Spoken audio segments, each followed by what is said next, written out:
Are we live? Because I think we are. We're live. We're live. We're absolutely live. We're back after a 1 week hiatus, and certainly nothing happened in those 2 weeks. It was a slow news week, just a few minor stories here and there, nothing really going Now, on. Just a it few could little be our bits. fault. Maybe TKO was like, I got nothing to watch on Thursday. Everyone's getting fired. Everyone's getting fired. I need to make news so they come back and talk about it. I don't know. I'd like to think we're that important, but based on the numbers we get while we're live, I doubt it.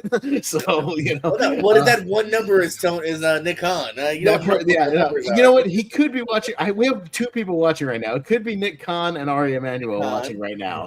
So yeah, it could be them. So if they are, hey, welcome. Thanks for tuning in to Lonely Marks. I'm Austin Pez Howell. That guy is JPO. How's it going, JPO? Hey, what's up, everybody? What a time. What a world. Yeah, what a world. And down there is Richie Goodacre. How's it going, Richie? Hi, hello.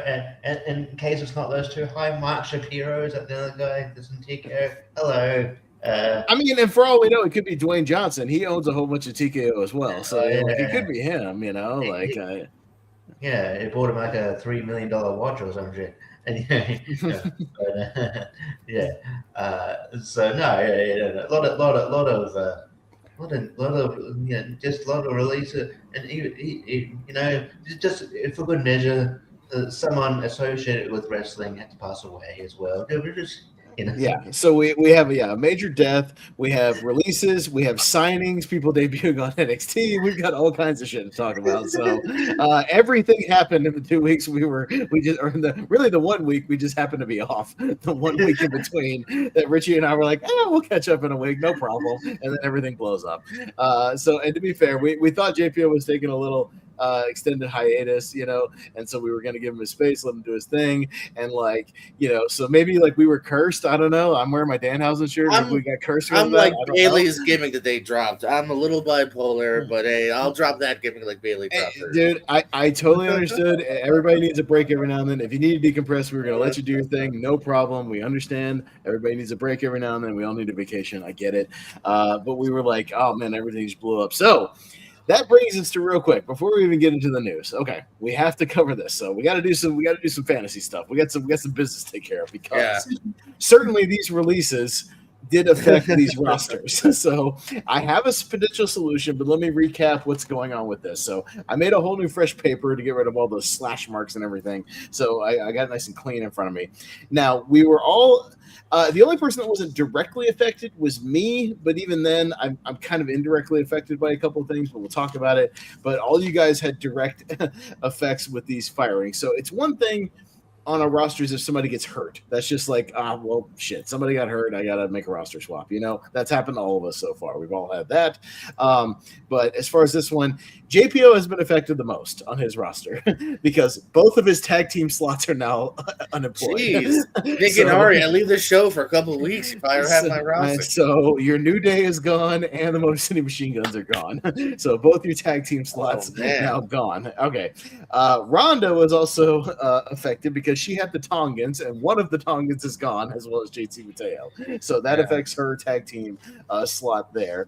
JPO, one of your tag teams is gone, the Wyatts. The entire Wyatt family is now gone from WWE. Right. So we'll talk about that. So who had the Wyatts? Me. Richie had the Wyatts. He had the Gacy. He had Gacy Loomis, but even then, if they had fired them and still kept the other, I could have been like, okay, we'll shift it maybe to Uncle.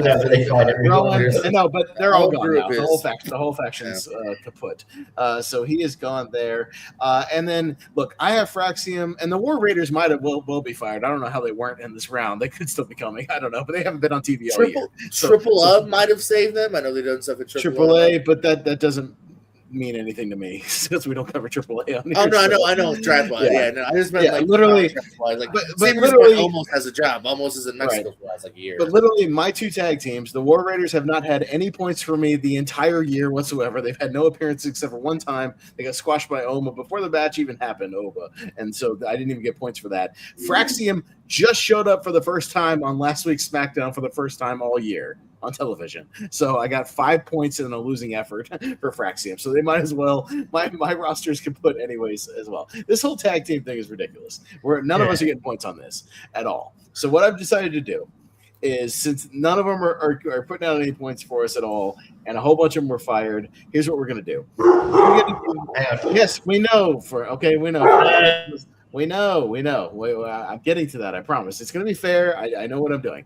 I'm gonna give everybody, including Rhonda. She's already given me a potential 3 that she wants. Of this. I'm gonna give everybody an extra wild card slot to pick whoever you want. So an extra, just full on wild card slot where you can pick a male, a female. I don't think you want to pick a tag team because there's no more tag teams left, essentially. So, but essentially, you can pick anyone you want. Now, JPO, I know you weren't here. Me and Richie did pick up some people the week you weren't, but your roster was fine, and I don't think you were gonna really switch out anyways. But I dropped Drew McIntyre for Ethan Page, so I know how Ethan Page. Son of a bitch. And Richie dropped his wild card. I forgot who his wild card was, but he now has Joe Hendry. So he picked up Joe Hendry. Now, it doesn't mean there's still a lot of people left to go. So I did make a potential list of people who are available, kind of like a decent roster sort of in thing. The chat, maybe too. It's a long list, but I have some heavy hitters still that are potentially, and I'll just rattle off a few of the highlights of potentials. Braun Breaker, nobody has right now because Richie dropped him for injury's sake a while back. So he is still a free agent. We have Ricky Saints, who just debuted, who nobody has. Royce Keys, nobody has. Becky Lynch, who Ronda dropped, is technically a free agent right now, and she's the Intercontinental Champion. Tiffany Stratton is the current women's champion, and nobody has her. Nobody has picked her up yet this year. JC Jane just debuted. Nobody has her. Sol Ruka, showing up on Raw now. Nobody has Sol Ruka. And you still even have people like Brie Bella, Paige, who are the current tag champions, Ray Phoenix, R-Truth is a tag champion, Miz, Kiana James, etc. So there's plenty of options out there, you know what I mean, of free agents. But what I'm going to do is I'm going to give everybody a wild card slot, an extra one just for free. So JPO, I was going to give you the first crack because you had the most damage to your roster. So you will get the first crack at this, despite the fantasy standings whatsoever. Because you had directly 2 tag teams affected, I was going to at least give you the first shot at picking up whoever you want for your extra wild card. I think that's pretty fair. I'm going to give you the first crack since you were the most affected. Does that make sense? So yeah, and I had the most spots left. That's what I'm saying. You had the most damage to your roster, so you can pick whoever you want from any free agent. So I'm going to go in order of you, and then Richie because he had a full tag team, then Rhonda, then myself. Everybody's going to get an extra wild card slot, but I will give you first crack since you had the most damage. So you can pick whoever you want. Interesting, yeah. There's several good options there. Actually, I think a lot of good options with some points. Yeah. Give me Braun Breaker. Braun Breaker, okay, because Richie dropped him for injury, but he is a free agent right now, so that's a good pick. Yes, all right, fair enough. All right, so Braun Breaker is now part of JPO's roster. Richie, you are the next one affected. So affected heavily. So again, this is a wild card slot. You can pick a male or a female of anybody who's available. So that hasn't been picked up. Is Sol Ruka available? Sol Ruka is available. I'll pick it up. All right, pick up Sol Ruka. Sounds fair. All right, sounds good. Okay. Now Rhonda told me she wants to pick up somebody who she had and she dropped, and she has a chance to pick it up again. She's going to pick up Becky Lynch again. So as her wild card. So that makes sense. That's fair. And I think for mine, I'm debating between a couple. You know what? I will go ahead and take Tiffany Stratton. The United States champion. Yep. There you go. So I had Julia, and she's no longer the United States champion. So I was banking on her to keep making some defenses after WrestleMania, and that didn't happen. All right, so that at least kind of irons out the rosters a little bit, gives you guys some opportunities for some more points. On a regular basis, this whole tag team division, it's like kaput right now, so nobody cares. So I figured let's just pretty much get rid of it, except for Ronda still has the Street Profits on her roster. They could put out. Like I said, Fraxium showed up once in the last 4 months, so I still don't think they're going to get any kind of a push. Richie, you actually had some, you had some Los Americanos action on Raw in the main event. Technically, there was a 6-on-6 Americanos versus Americanos, Grande versus Grande situation. You picked up quite a few points on that one last week. That was technically the main event. You picked up like 40 points just from that main event. So that was at least something. But yeah, as far as the actual fantasy scores, then we did have some moves. I am still in fourth place with 1,085. Richie is next with 1,175. JPO with 1,205. Rhonda has jumped in the lead, 1,220. So she's 15 points ahead. She had an excellent 2 weeks. Unfortunately, JPO just kind of had a slow 2 weeks. And a lot of his guys were doing promos and segments, kind of like I've had for a couple of weeks. But Rhonda had a lot of people in action. So she was able to jump up into the lead. So, yeah, so we got Backlash coming up, 2 more weeks of TV. So we'll see what happens there. So just wanted to iron that out and give everybody a shot to pick up some more steady points, kind of with an extra sort of roster slot. So there you go. So we've now ironed that out. So we'll get to it. All right. Having said that, all right, let's start catching up with this news. This news segment could take a while. We could do a whole hour, almost hour and a half probably, on all these news bits we've got to cover. So we're going to do our best. We'll get into the release stuff in just a second. Let's go ahead and talk about a little more breaking news. Ted Turner, yeah, big big death, sort of, wrestling related, as well as entertainment related.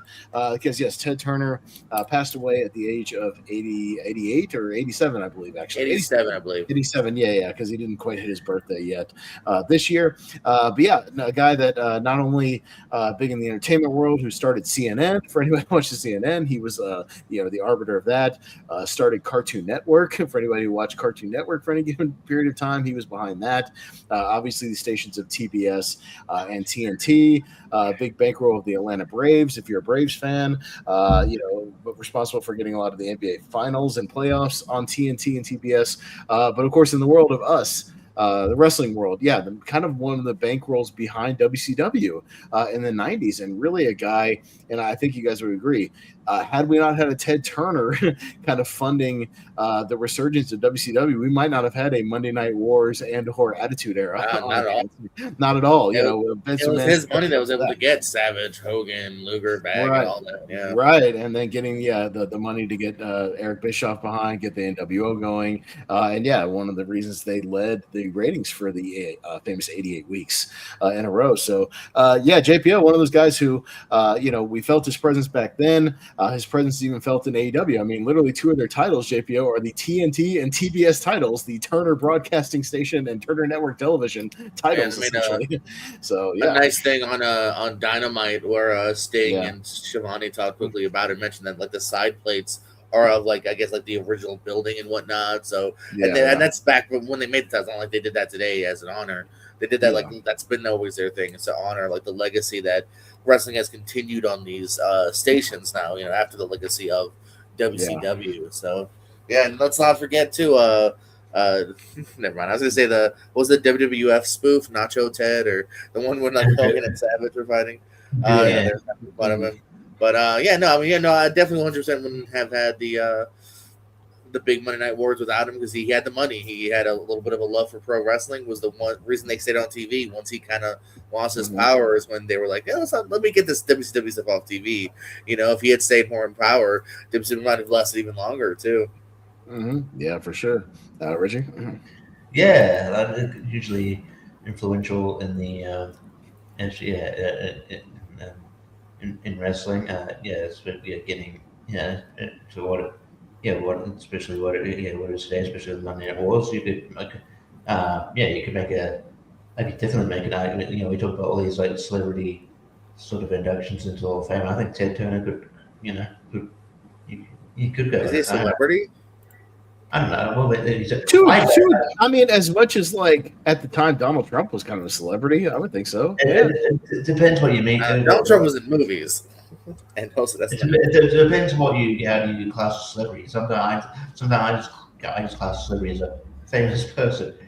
I'm not against it. I would even argue let's just put him in kind of general, but in the general Hall of Fame. But the general my general point is that he should be because of his input into wrestling and what made wrestling is in the Monday Night Wars is important. So I think he should be in the Hall of Fame. But admittedly, someone I kind of hadn't thought about with the for that honor before. But yeah, he definitely should. Because I don't think we wouldn't have got that. One of the kind of more the kind of more revered eras in wrestling had not been for him. And like Chico says, if he stayed in power, who knows? I don't know if I'll go as far as saying WCW would still be around, but you never know.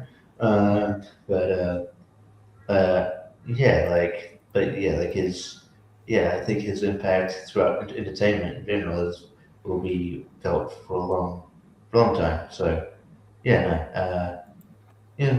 big loss, and R&B. No, for sure. I mean, his legacy is going to be felt, all over the place. And I think the 10 bell salute was appropriate given the fact that they were broadcasting on TNT to this day. So I think it's great. And if you want to see something funny in regards to Ted Turner, for anybody who watched the when Conan was on TBS, they used to have Will Forte occasionally would come on as Ted Turner. He would ride a bison out as Ted Turner. And would yell just like crazy things, about things he bought and, how he's going to buy out Conan and all kinds of shit. So those sketches are on YouTube if you want to see them. They're very funny. And I know Will Forte actually, I think, posted on X about Ted Turner passing away and some footage of those sketches. So, RIP Ted Turner. So, or Billionaire Ted, as they would call him, on television. So, but there you go. So, so as far as that goes, and then, we got to get caught up with all these releases. So I have a list on another tab here of the ones we can kind of run down. And actually, if you want, I can even JPO even like share this screen if you want me to. We can kind of run them down almost. For sure. Yeah, that might actually help. So let me pull this up and see if that will actually help. If you can read this, hopefully you guys can read this if it pulls up. So starting up there with Alba Fire. So that is kind of the first one. Who are we skipping? Yeah. Who's the real first one? Pat McAfee, because technically he should have said he's not being able to be around anymore. So Pat McAfee is what they have listed, just because storyline purposes. But the actual one's all this April 24th, as you can see right here. So starting with Alba Fire, is one of them who was gone. Alba Fire. She was just. I know I was watching her. They aired some of the World from the Access matches live. She had an NXT North American Women's title shot at World in front of 100 people. Part of the her service with Chelsea Green towards the end there. I know she mentioned before. What was her name? Kaylee Ray. She's like Kaylee Ray could beat the shit out of Alba Fire. So I think she's looking forward to being herself again. Down the road. I thought she did good as the her service. So kind of makes me afraid that when Chelsea Green gets back, I have some news about her later. That maybe that game's gonna be dropped or she'll have new henchmen. I don't know. Yeah, Richie. We won't dwell on like too many of these until we get to the big ones. Some of these smaller ones will kind of just comment quickly. Just throw it out there. But go ahead. Yeah, please. But I feel like if you watch Kelly Ray in NXT UK, it's like she was actually great. She had the longest reign with NXT title.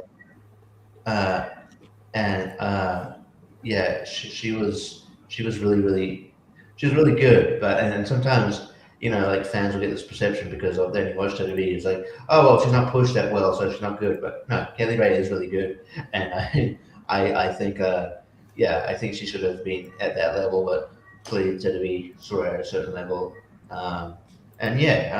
With it's almost probably. I feel like sad to say, I feel like if Piper Niven wasn't injured, she could be on this list, unfortunately. I think her future will be fine. I think she'll fit in well with Isla Dawn's on AEW, maybe she goes there. Or she's more well on her, but tomato. Well, I kind of consider, there. there. She signed with Tony Khan in some capacity. There you go. Yeah. So yeah, I think she'll be fine. But yeah, I do think she was kind of misused. Yeah, I think these are kind of in alphabetical order, but also on the same day. Yeah, surprising one, Aleister Black, who just re-signed about a year ago or so, like about almost not to the day. Like I do have I do have his stats. Yeah, it's about one even year. It's literally May to May. 27 matches, only 20 of them televised. 0 PLEs, not even in the Rumble, which I thought was also a sign of the time of like, oh shit, Aleister didn't even get a Rumble spot. So yeah, not a single time was he shown on the PLE. 20 televised matches. Never really felt like they kind of got the ground running with his gimmick. You know, little hints there of like in people's ears, even Matt Cardona recently. But never really felt like they gave him and Zelina a try. They had a cool entrance, very similar to Killer Cross and Scarlett, but still a cool entrance. And the second run now of Aleister's come to an end. Yeah, there's already. I know there's been even some. I saw some pushback of people even saying that Tony shouldn't sign him back to AEW. Like people are maybe not big fans. Maybe of him, it depends on what bridge was burned. Because like I think Andrade, for instance, was a very mutual. Like, hey, let me go spend time with my wife, see if I can salvage my marriage. And like, okay, I get that. Same like with Regal being like, can I go to my son? Yeah. But like Aleister might have been like, I'm not happy. I'm going to leave you kind of high and dry after you just developed me for, Yeah. So like, maybe. There are definitely people who are very vocal. I mean, yeah. There are people that were vocal on Twitter about like him being around. Like was it Sean Dean who actually helps, like has a role in bringing talent? He's like he kind of said no thanks, and Max Caster was like we don't want him here, and then MJF like retweeted it. So I don't know, man. I don't know what feathers he ruffled there, but yeah, I mean, it does suck because like you hear about like this person really loves Aleister Black. Oh yeah, Aleister Black's gonna get a push, and then he does. Triple H really loves Aleister Black. He's gonna but yeah, like with the Zelina Vega thing, and even when you just mentioned the kind of the deal in the ear thing, that's very carried and cross-coded. And then they just tried to make it. But at least do something with it. Like it never even led to like a little thing with Drew, I guess, but like just it never led to anything. Yeah, and the Damian Priest feud that lasted forever. That didn't actually go on pay-per-view. Go on pay-per-view, and then like apparently he was supposed to like David like versus Randy Orton, but they didn't want to at WrestleMania. They didn't want him to like lose it. It was like there, so obviously he went to Joe Hendry, which is the right decision. But then there was like. There were talks about him, having like big matches at Mania. There was talks about him getting all these like shots. Like there was talks even in his first run. There was talks about like him, like was it 2021 Royal Rumble? There was talks about him winning a Rumble way back when. And it's just like, and so I feel like all these talks about how much potential he's got, but then you don't, you go, yeah, but I don't want to. Let's not do that. Why? It's confusing to me. So yeah, I don't know. I think you're right. He might go on Japan or something. Yeah. Alex Shelley, and of course, we'll talk about him as well. Chris Sabin, both the Motor City Machine Guns gone after kind of a lot of hype coming in, and I guess just never quite gelled, and they never clicked because the tag team division is bullshit in WWE. JPO, the chances that Motor City Machine Guns end up in AEW close to 100%, probably. Well, I was gonna say. We're in a kind of an interesting moment. I almost feel like if the AEW wants to be like, if we want to be the tag team kings right now, we can literally have FTR, Bucks, Edge and Christian, New Day, Motor City Machine Guns. Like you can really make the tag division. You got a hell of a division. Crazy. Yeah. I mean, because I almost feel like in a weird way with New Day getting released might have actually increased the Motor City Machine Guns chances because they're like, if you want to go ham on that tag division, now's the time to do it.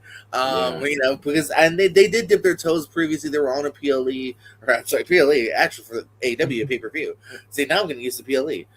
They were on a AEW pay-per-view before and like a 6-man, so they have a little bit of a relationship there. They're a very well-established tag team. And hey, I don't know if there's any other tag team we can say they've held the WWE TNA, GCW, even TNA and Ring of Honor tag titles. And even if you count like New Japan Junior Heavyweight, I think too. Like that's a pretty crazy like stacked record. That's why they are arguably one of the greatest tag teams of all time. So I don't know if you can match that to anyone here.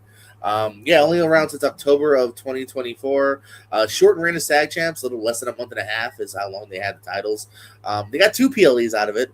They were on a Rumble once, and then they were on that SummerSlam ladder match. So yeah. I love me some machine guns. So whether it's back to TNA or AEW, again, just killing. I think those are toys that Tony wants to play with. I know we talk about that like all the time, like Tony playing with his action figures. But like I think that's ones where like, and also those guys, they know all those guys in AEW just personally. You know what I mean? They've worked with like all those dudes. So I mean, there's a history there, and I think like there's friendly relationships there.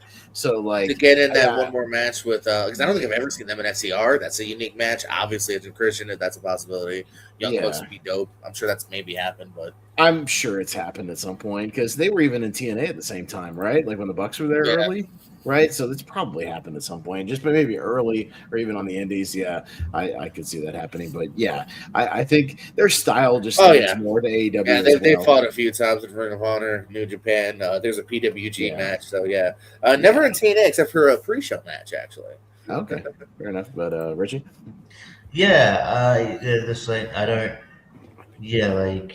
it's one of those things where I don't know whether it's just because they look at like they're looking at what they're paying people and they're like I guess because it's mostly machine guns, one of the greatest tactics of all time, they probably paid more for them than other teams. It's like, well, we're not using you as much as we're paying you, so but to justify paying you, so we'll just get rid of you. But like you're gifting the like you understand that you're gifting the one of the best tag teams of all time to other promotions, but I don't know. It's like but I guess they don't really care, but they don't care about tag team wrestling. But it's just I think I think our truth showed that we are in the era of. I think there are people that are outside of Triple H that are just money that are just like budget pushers of going. Okay, they're on TV, how much? They're on pay-per-views, how much?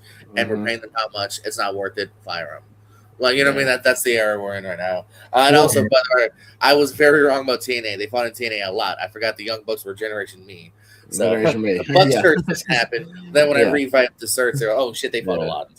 Well, I was gonna say we'll talk about that maybe afterwards, but we'll talk about the TKO involvement because that's the story also coming out about them TKO directly asking, like telling them to make people take like pay cuts from their current contracts. So we'll talk about that. And then that might be why we don't have to do that right now. I do want to pull a devil's advocate on that. I actually kind of get it in a fucked up way. I don't. I can shoot my explanation later. Yeah. Okay. But I'm not that I'm with it, but I can, from a devil's business perspective, I kind of get it. We'll probably disagree when you're taking $200 million from Saudi Arabia, but okay. No. Again, I'm going to be with you in the end. I'm just saying I kind of, villain, gimme, Mr. Krabs, SpongeBob style, kind of get it. Do you know what the percentage is of $100,000 to $2 billion?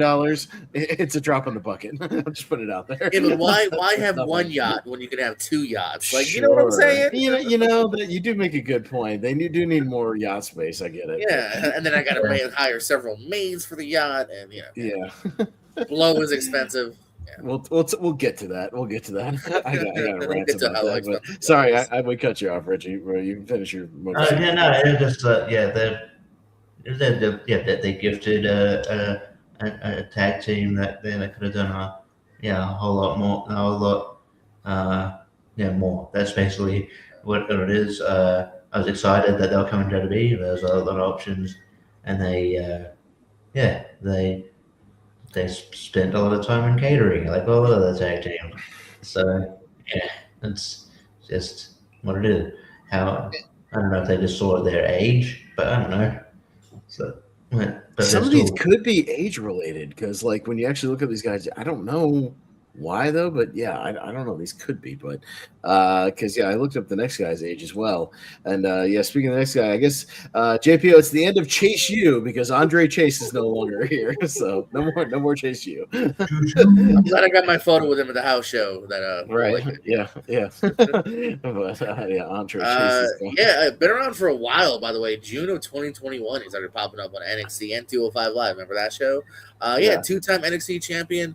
He did a really cool, very just humble, either Instagram or Twitter video where he was like, "I was told outright that I'll probably never make it to TV. That I'm a Ring of Honor guy that can maybe help teach some of the new class. That I'll probably never be a TV guy." And lo and behold, you fast forward, he had a really good run actually. Chase U was brought back after they killed it, and he's a 2-time tag champ. So not a bad run for Andre Chase. He was one of those guys that I was like, I don't know if they're ever going to put him on main TV. And then it has been said now that, if you're not going to main TV, you might get released. And I'm thinking Pez is frozen or really happy with what I'm saying. No, I'm good. I think it's just because this. Okay. This screen I'm sharing is has ads all over it. No, you're good. Because when you went to the other thing, I swear you're stuck on the smile for the longest time. I'm like, either you're really loving what I'm saying, or or your face, or at least your video was. Right. No, I'm gonna. By the way, on that note, I'm gonna be running a 50-foot Ethernet cable to my laptop starting tomorrow morning. So I think that should fix it. So I think we should be good. That's my project for tomorrow that I should order. Anyways, but Richie, any quick thoughts on Andre Chase? Andre, I like Andre Chase. He's great, but I think when they got rid of the Chase U the first time and then released a few people, I was like, I don't know if he's long for NXT, but he stuck around. Including half of Chase U. They released Duke, they released Bodie. I was like, and Riley Osborne. I'm like, I don't think he's long for NXT, but he stuck around longer than I thought. And then they tried to they reboot it. It didn't take off as well, but but I think he's pretty. I never thought it. It didn't seem like he was going to get to the main roster, unfortunately. But props to him too. He actually just got he actually has been studying, and he got his bachelor. He got a bachelor in science, I believe. So he's been to school. He's been to university, and he did get an actual degree. So good on him. I could see him maybe I don't know whether I could just see him pop up in DC here and there. I'm sure a lot of these guys will pop up on GCW as soon as they're 90 days. I mean, I think he should have, because I believe I want to say because of the NXT contract that it's shorter than the SmackDown and Raw people. Mm-hmm. So he's already pretty much said, hey, if you want to talk, matches, seminars, here's my email kind of thing. Gotcha. Yeah. All right. A guy who I couldn't believe was still employed as long as he was, Apollo Crews. Given how much he's his percentage of being on TV to not being on TV. So I don't even know. Has he ever been on a PLE ever, or in the last 5 years? Yeah, he has been, right? I mean, he had that US run with Big E. His last PLE is he's in the SummerSlam Battle Royal in 2023. That kind of doesn't count. He's in a Battle Royal at Survivor Series 2021. Okay, that doesn't really count. Mr. Battle Royal. Those random, everybody that's pretty much on the roster random. It's what I said. I didn't even think that necessarily was right. But his match with Big E at WrestleMania 2021 was the last time he had an actual PLE match. Okay. Kind of crazy too, by the way. I don't know if you even noticed this. Almost 11 years this guy's been around with WWE. Yeah. This is a June 2015 signee on the main roster since 2016. He had at least one IC and US title run. And I was gonna say too, this calendar year. He was in the Andre the Giant Memorial Battle Royal. Then he was in a 10-man tag. And that's all he did in 2026 outside of main event. He was kind of a staple of main event recently. I was going to say, about a year from now, JPO, I could see you being able to book Apollo Crews for RPW. Just putting it out there, maybe. Yeah, you want to give it a few months because most of these guys right away have it. Yeah. But give it a year or two, and maybe. For instance, I know the first time Alistair, just to use an example, Alistair Black got released. Oh boy, did he fucking want your house. Yeah. But let it simmer down a little bit, and you might be able to get him. So, I don't know. Yeah, give us some time. But I'll I'll just say it was not like it's not overly surprising. I think his best run was when he was a heel and kind of being with was it the what would be David Kato doing the heel Nigerian gimmick, which but they didn't stick with that, and they probably wouldn't stick with it now because they've got an actual, they've got like a big ass Nigerian monster. But like, yeah, I thought obviously they could do more with him, and hopefully he gets to show what people were missing out on when he goes pretty back to the Indies as Uha Nation, who was really good and not just a smiley, slapping hands, baby face with no character development. Mm-hmm. And yeah, we can, we're getting to Bo Dallas here, but we can talk about obviously the entire Wyatt family. Once one dropped and I saw that it was like, then another one, I was like, oh no, they're getting rid of the whole faction. They're just done with this whole thing. I don't know what order it was in, but yeah, I mean, once I think you see Bo, you can almost assume it was. I think Gacy was first. I remember Gacy was first. Yeah. And then Gacy I think first. Oh no, it was Nikki Cross. It was Nikki Cross that was Nikki first. Cross was gone. I was like, oh no, they're knocking them down one by one. And then it was like Loomis and then Dallas and then Eric Rowe. I was like, oh god, they're just killing the entire gimmick. It's gone. So yeah, no, the entire. I mean, I don't need to run back, up and down this list, but yeah, JPO, the whole Wyatt thing, it's done. The Wyatts are gone. Yeah, Uncle Howdy had 29 matches. Yeah. 9 of them were actually on televised. Again, 0 PLEs for Uncle Howdy. Anytime they were on a PLE, it was just, I think, Gacy and Loomis, actually. The other 3 never had a PLE match. And only been around since summer of 2024, so you're talking less than 2 years. They kind of sort of tried with this group here. Nikki Cross had even less to do. She literally had 1 televised match. She was in one of the multi-people matches with the other Wyatts.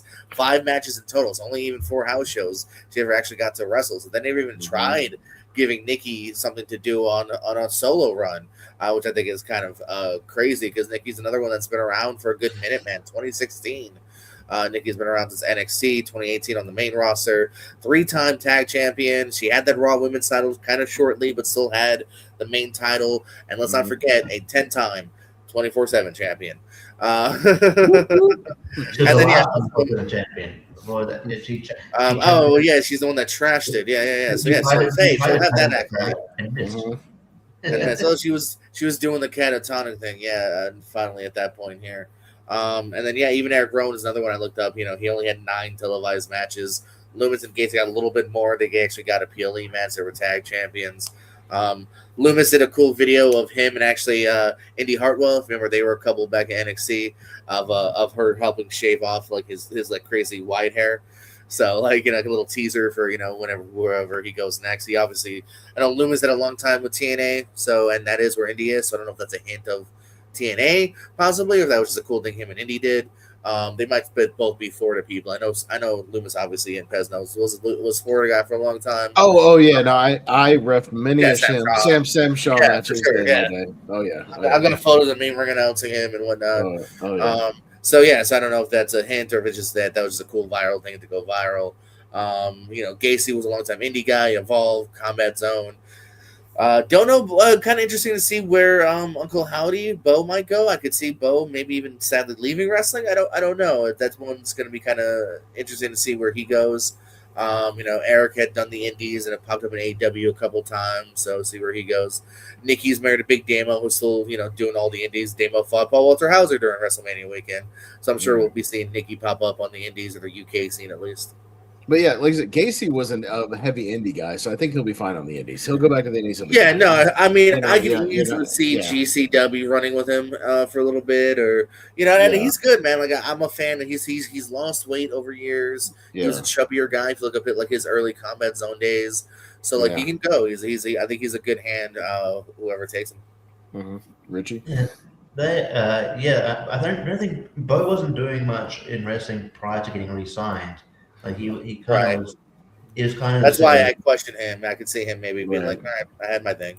Yeah. I'm pretty sure he was like doing like real estate stuff because he was dating Liv Morgan for a while there as well, and just like doing more and just being doing real estate stuff. But I don't know. They didn't cap it like when they were kind of doing those eerie sort of videotape promos Alcalde Bo Dallas, like he showed that he's really good at this. Like they never capitalized on that at all. Like he could have, they could have got something with him because he's got a lot of talent there, and yeah, I don't think WWE just ever knows how to like push like spooky type gimmicks like that, and like it was just similar. I guess similar same when Bray Wyatt was around. It's just like you had the creative force of Bray Wyatt, but like I don't think there was a lot of time they didn't know what to do with the actual character of Bray Wyatt. And so I don't think they just don't know how to handle those type of gimmicks. But yeah, like there is a case to be made for like it might be difficult to handle those gimmicks and how to push them, but like you gotta sometimes at least try. When the case of Nikki Cross, it just sort of she never really had a feud with any other women. She could have had some interaction with Alexa Bliss. That would be cool. Something. Yeah, because you're fucking something. I thought that was where that was going to lead to or something. But yeah, I don't know. Just it would have been cool. I would have liked Bo Dallas to have like at least like a mid card title run, or at least like be in the mix of that.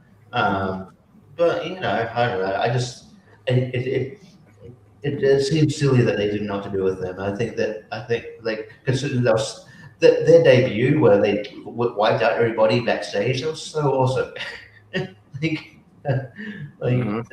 just squander it. So so we'll see where these guys end up. A couple of quick ones that these are just kind of evolved sort of developmental people. My only funny note on Curly Bride is she was wrestling after being released because they pre-tape LFG, so her episode aired after being released. So that's what that was interesting. Gotcha. She's no disrespect. She's just like. WWE has an obsessive blonde chicks, and she's just another one. Yeah, Chris Island, an ID guy. Dante Chen, another. He's been around for a minute. Yeah. Another ID, Francois Prinsloo, whoever that is. I don't think made it to any kind of TV. No.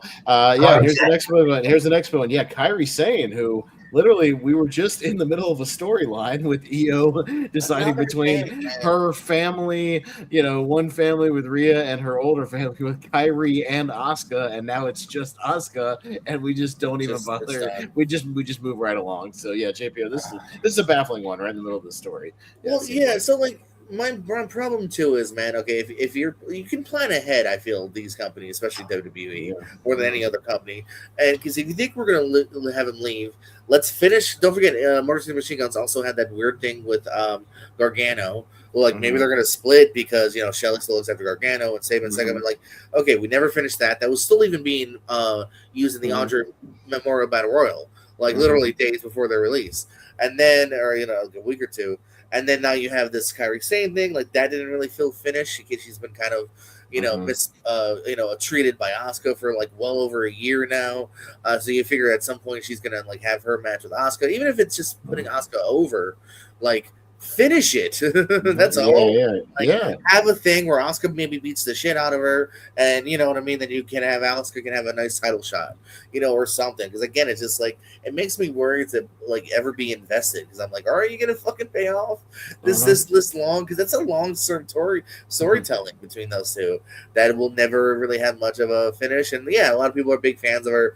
I mean, she's a hot Asian chick, so of course she has a lot of fans.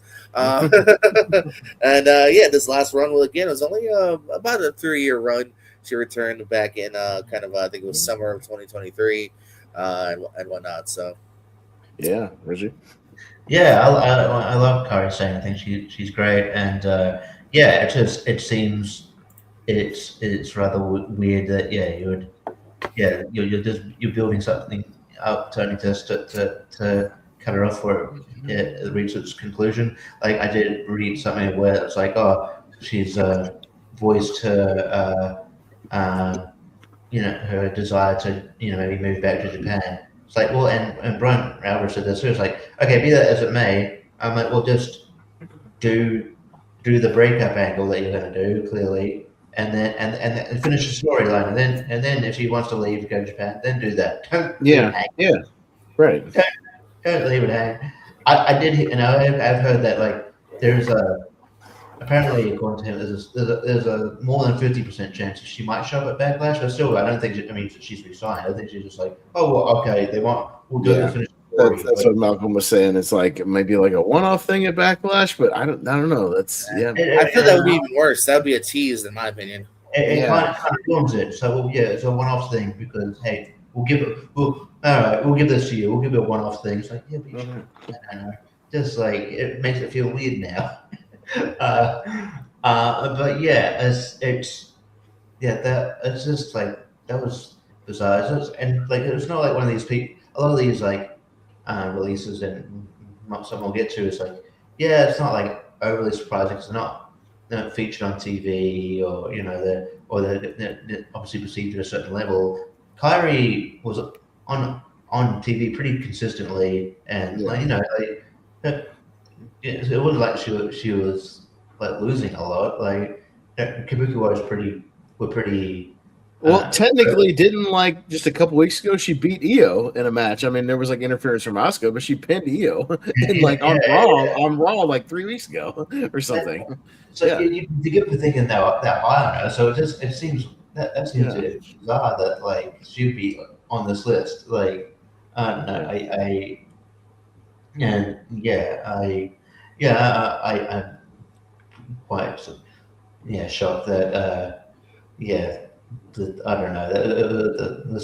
This release is sort of baffling to me, but a couple of NXTs, Luca Crucifino and I gotta talk about Luca real quick. Sure. No, please. Any of these, you got quick thoughts on? No, please go ahead. He's been around since February of 2023 as part of the D'Angelo family. That kind of came to an end in 2025 when they were kind of, putting Channing left doing his own stuff with Santino's daughter, and it kind of went semi-viral because a lot of people were making fun of it. This guy who was this tough Italian, they repackaged him and Evolve as like a club kid. Like literally with like bright lights on his fingertips. Like, yeah, man, sometimes you just got to dance it out. But in the ring, I'm going to be real serious and get the job done. One match and got fired. He wrestled in that gimmick under one match on Evolve. And Evolve is starting to become a place, man. If you're on NXT and then you're now in Evolve, you might be worried. Or you should be in a way. I'm not saying that in a mean way. I'm just saying that in a statistics way. Wes Lee, Desmond Xavier, Carly Bright's another one that was like doing NXT for a little bit and then all of a sudden just evolving, being let go. Luca's another one. He was on NXT for quite a while, doing juicy stuff with even main event angles with D'Angelo, and now evolve and let go. So be worried. Riley Osborne, he was another guy that was in Chase U, and he put him into Evolve. There's Oro Mensah, the guy from Metaphor. He went. It's becoming a real thing now, where it's kind of like the last place. Like Wendy Chu, I was afraid for Wendy. She did win a title, and Nikita Lyons also. It seems like she's back on the main NXT roster. So there's outliers of it, but like there's plenty of examples where it's like, you're in Evolve. Yeah, but Nikita Lyons, they fed her to. We'll talk about those signings, but that Lacey. Well, no, Well, Wendy Chu is Nikita. I feel unless again everything could change. It is very fluid. Right. But Nikita at least has been on TV the last couple of weeks, and they even teased her maybe going for North American title. She was the first person to fought the new girl with the big hair. So again, she could be back in Evolve at any point. Yeah, Lisa Rain loved her finisher. So she could be back in Evolve. Who knows? Yeah, Wendy Chu is the current champion. So at least Wendy Chu has a title. So until that ends, then we'll see. Right. And I liked Malik. I think Malik even wrestled here in Florida. I want to say for a little bit, but yeah, he was Idris Inofi's partner. And I think once Idris left, I don't think they even did anything with him much after that. Okay. Yeah, I'll just say when like obviously I've never been like over the fan as a gimmick, but I always like Luca. But when the family sort of broke up and like they were clearly doing stuff with they're high on Tony, then recently high on Channing, on Channing. Yeah, they were doing stuff, but yeah, And then when I saw that, and I was like, oh, might be I don't know. I'd be kind of worried if I was Luke here. They're not doing much with him. It might be kind of might be a song here for a bit, in a bit, and but not. Yeah. Oh, I was surprised to learn that he only had one match under that gimmick. I was like, damn, they really didn't give that club gimmick. I mean, not that it looked like it was ever going to go anywhere to me, but one match. All right, we talked about Nikki. Santos Escobar, Yeah, so got lost in the shuffle, but a guy who I always thought was a really solid worker, and but weirdly they just never used him. I thought he would take off as one of those lucha guys, but just never really happened. So lost in the shuffle. He was also wasn't he briefly let go? And then they were like, get him back. You're good. We can do stuff with you in AAA, and then he got like a little hurt in AAA, and then again lost in the shuffle and release. Yeah, no, I agree. I always thought he had a good look. I thought he had a good promo.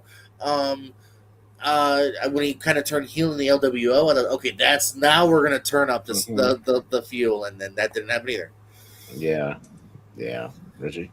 Yeah, I know he was having because I know, he had he was doing stuff AAA, and he was doing quite well there, but I know he had an injury, and then I think there's some surgery setback there.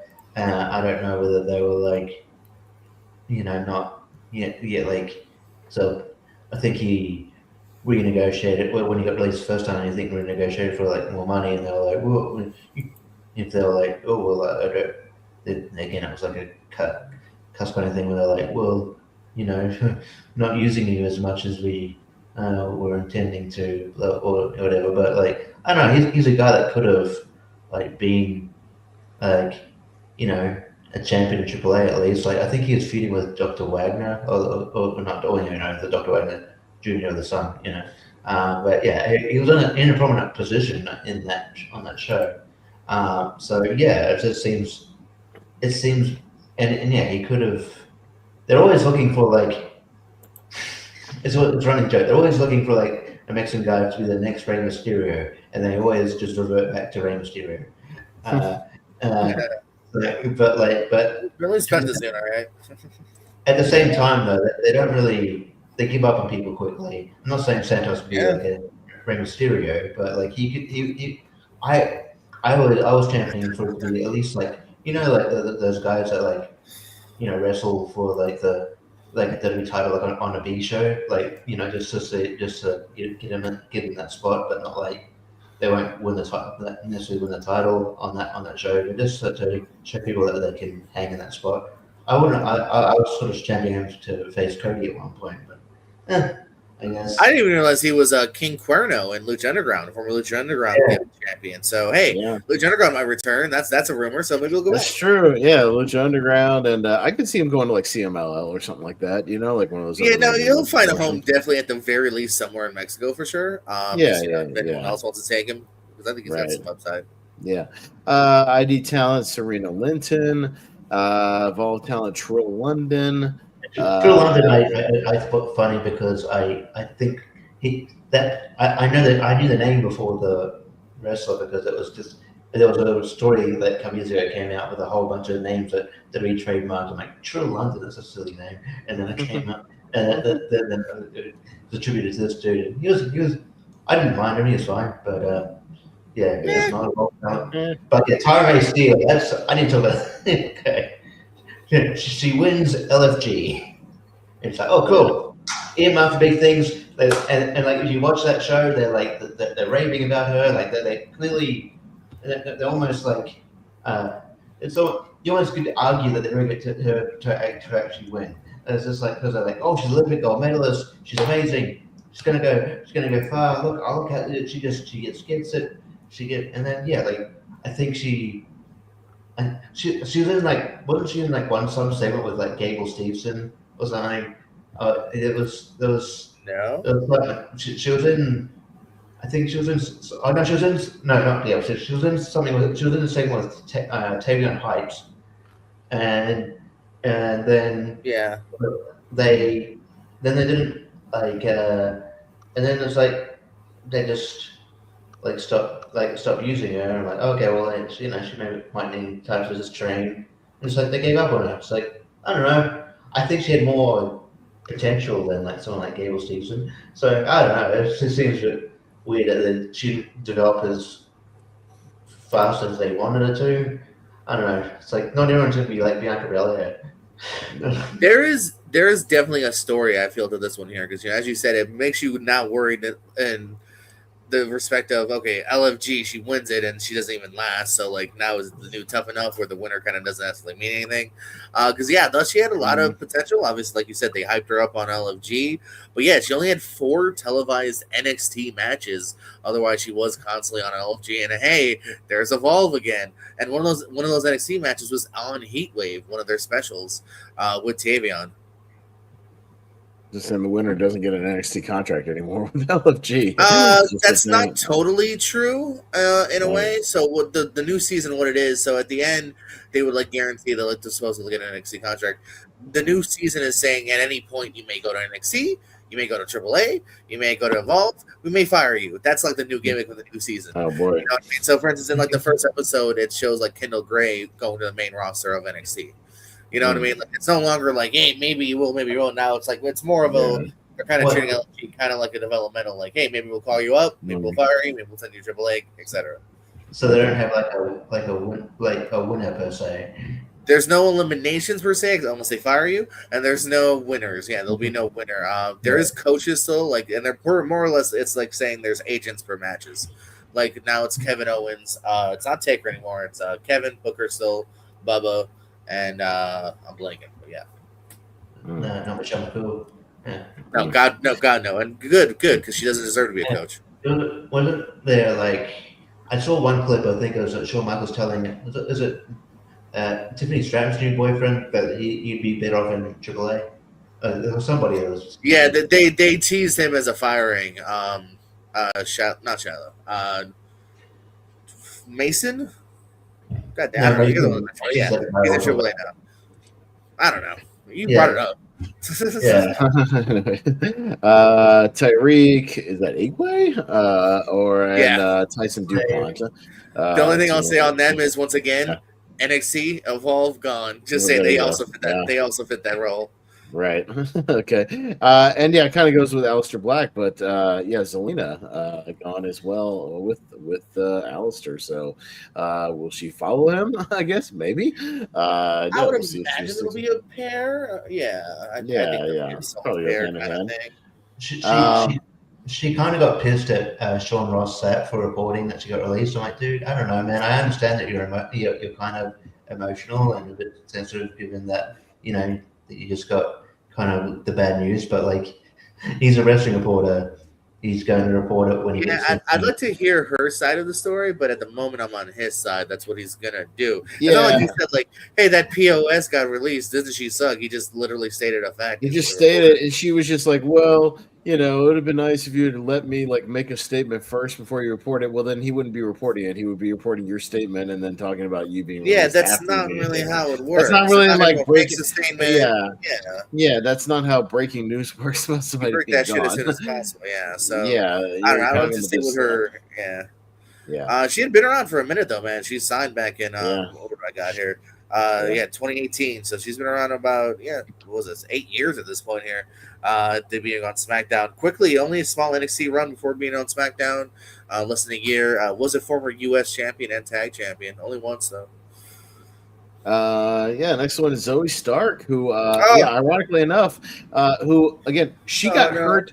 She got hurt at the Raw I was at in Greenville, South Carolina. Oh, it's your fault, Pez. I was at the Raw in like that triple threat match or whatever where she hurt her leg. She like botched that springboard and hurt her leg. And that's with Kyrie, who's also on this list. Yeah, Kyrie. Yeah, so I was at that show where she got hurt, and then we haven't seen her since, and now she's gone. JPO, so no more.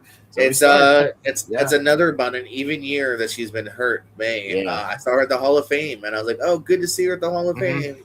And then unfortunately, it sounds like fortunately she got cleared. WWE was like, oh, cool. leave, because we'll look bad if we fire you while you're hurt, but now that you're clear, get the fuck out. So I know it's not the first time she's had an injury, so I don't know if it was just that injury scare, because I thought she had a lot of potential. She's actually somebody that I'm kind of positioning for to be in AEW, because I think she can have some really good matches. I know Bubba Ray spoke highly of her recently on his thing, the whatever he does with his thing. What's Bubba's show? The Busted Open Radio. Busted Open. Thank you. On Busted Open. God damn it. Good. I was like Breaking Glass. That's not it. So you know, I don't know. So I think she had a lot of potential here. It sucks that because I was anticipating her return, and which we'll never get now. But you know, we'll get it somewhere else. Yeah, Richie. I love Zoe Stark. I think she's has a lot of potential. They didn't capitalize on. I thought she it started off well when they paired her with Trish Stratus. I was like, that's sick. Like that, they clearly have like a lot of They clearly have a lot of hype for her. She's got a really cool finishing move. She's got a cool entrance. She's just got a cool look about her. She's a really good worker. I don't know. I saw her as a future multiple time champion. I thought she could be, like one of the people at the top of the division. I guess maybe they thought that they had this idea of her as an entry pro, which I kind of get. But just one of those things where it's like, you're gifting really talented performance to the other promotion where you could have had like a decent star on your hands. Like she's really good. I don't know. I'm annoyed that she never won the title here because I think Zoe Stark's amazing actually. Another big one. JC Mateo, aka Jeff Cobb, who they signed as part of brought in as kind of that bloodline-ish thing with Sikoa. He was there. We were all like, oh shit, they've got Jeff Cobb, and never quite worked out. JPO, that's another weird one. Another one in the same vein as Alistair, but on his first run though in the WWE, 1 year again. This dude was only around since May of last year being brought in. Seemed like a decent debut at first. I mean, he's picking up literally a win against LA Knight in his debut match. He continues to get wins over Jimmy Uso and Rey Fenix in a tag. He defeats R-Truth. All right, not a bad start. And then I don't know, he got cooled on pretty quickly. In the end, he only had 19 televised matches. Again, 0 PLEs. He's not in a Rumble. He's not on a, and any kind of, there was never a big, the Wyatt Six and the MFT's feud was always a SmackDown feud. They never even got a pay-per-view match. A guy that's been, again, Lucha Underground champion, dabbled in AEW, but a long-time New Japan guy. I was excited to see him, had a decent debut, and then they super cooled on him. And this is surprising because, like I said, I figured if you had said this a year from now and his TV appeared the same, I would be like, all right. They didn't see it, but damn, for them to be all right, 1 year, you're out, and I feel like we still didn't milk the MFT angle as much as we could have too, I thought, and especially recently, I was like, oh, are we gonna get Roman versus Solo and those groups? And then we're getting that now, so I don't know. Yeah, Richie. Yeah, I mean, I just you just sit here and go what was the point? Especially, I feel bad because I think pretty sure Jeff Cobb had interest from AEW, but he always wanted. He's not a young guy, and he wanted to go to WWE for and before he hung up. And it's you have Jeff Cobb on your roster, and you don't, and you barely do anything with it. But it's the fans who don't know who. Again, it's one of those things where if you only watch WWE and you don't know. You didn't know him as Jeff Cobb. You would just be like, oh, who's this guy? He's a bit, he's a bit boring. But you don't maximize how much talent JC Mateo, Jeff Cobb has. He could have I don't know, man. Could have been at least been a solid mid card, a solid force on the roster, and then I don't know. Again, maybe the age thing, but none of the other than Solo, none of the MFT guys are young guys. So I don't know whether that's what called him off. But like, yeah, I don't know how you. If you look at Jeff Cobb and look at how he wrestled, and how good he is, how you call off on a guy like that. It's just that just seems like a waste of time, waste of opportunity, really. Yeah, I don't understand because Jeff Cobb is great. Assume he might go back to come to AEW now.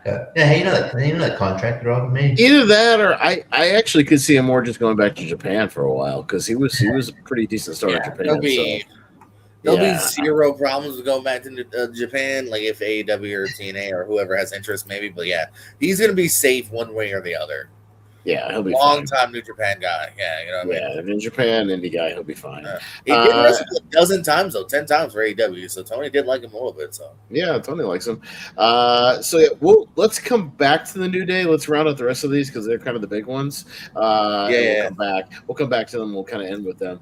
So Tonga Loa, only one of the Gorillas of Destiny, one half is gone. So I don't know if I'm Tama Tonga. Am I like worried that my phone's gonna go off any minute now? I don't know, or are they keeping him around, JPO, or is he checking his phone every 10 minutes? I think he might be okay. So obviously it is weird based on the fact that like they were kind of a package at first. Right. Tama was also a developmental guy. He never made it to TV. Tonga, of course, was Camacho back in the day. He had a little bit of a SmackDown run, then released small TNA run, then finally more in New Japan, Dash of Ring of Honor. And they made a name, Girls of Destiny, together here. Tonga, though, had a way rougher run, though, I feel. Tonga botched a couple big moments. Like, he's supposed to, like, stop a pin from happening in the wrong spot. He had a really, like, rough low blow one time where it was like, he was kind of late. Blow like his knee instead, or like it was just bad looking. So, and again, another guy that I feel like Thomas at least had dashes of like having a solo run, like they've teased him with the US title run, challenging it like during the open challenges and whatnot. So he might be okay because they've at least dabbled on like him doing his own thing and whatnot, and like will he break up with Solo? While Tonga's always just kind of been a background character since day one. Yeah, Richie. Yeah, I think Tonga has just sort of almost gotten his own way, unfortunately. It's not, but yeah, he botched his own his debut interference where he pulled the ref out a bit later than he was was initially supposed to. Yeah, the low blow on Kevin Owens, it looked weird, and then he gets injured. That takes him out for a while, and then and it's like, but I think Tonga will be fine because I think he's got they've given him a semblance of character. He's actually getting over. But I don't. Yes, it's going to be probably weird for him because he's usually with Tonga.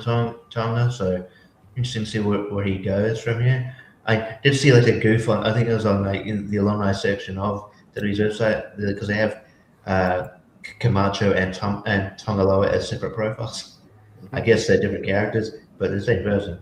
I feel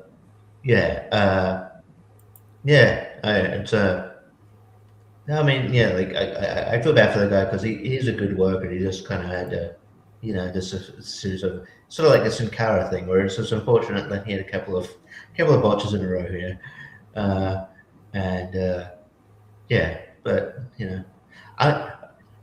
I need to get my mind at ease. I saw Mr. Iguana on here. They do kayfabe stuff on your storyline stuff. Too, thank God. This is Rose. Don't worry about that. I got scared.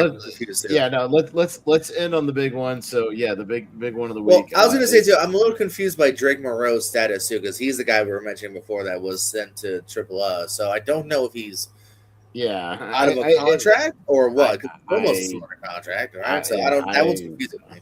I don't know. But again, they mix that stuff too. So the big one obviously Kofi and Xavier Woods, the New Day, who I guess the story is most shocking, right? Yeah, it's a little muddled, but the idea is I guess they were.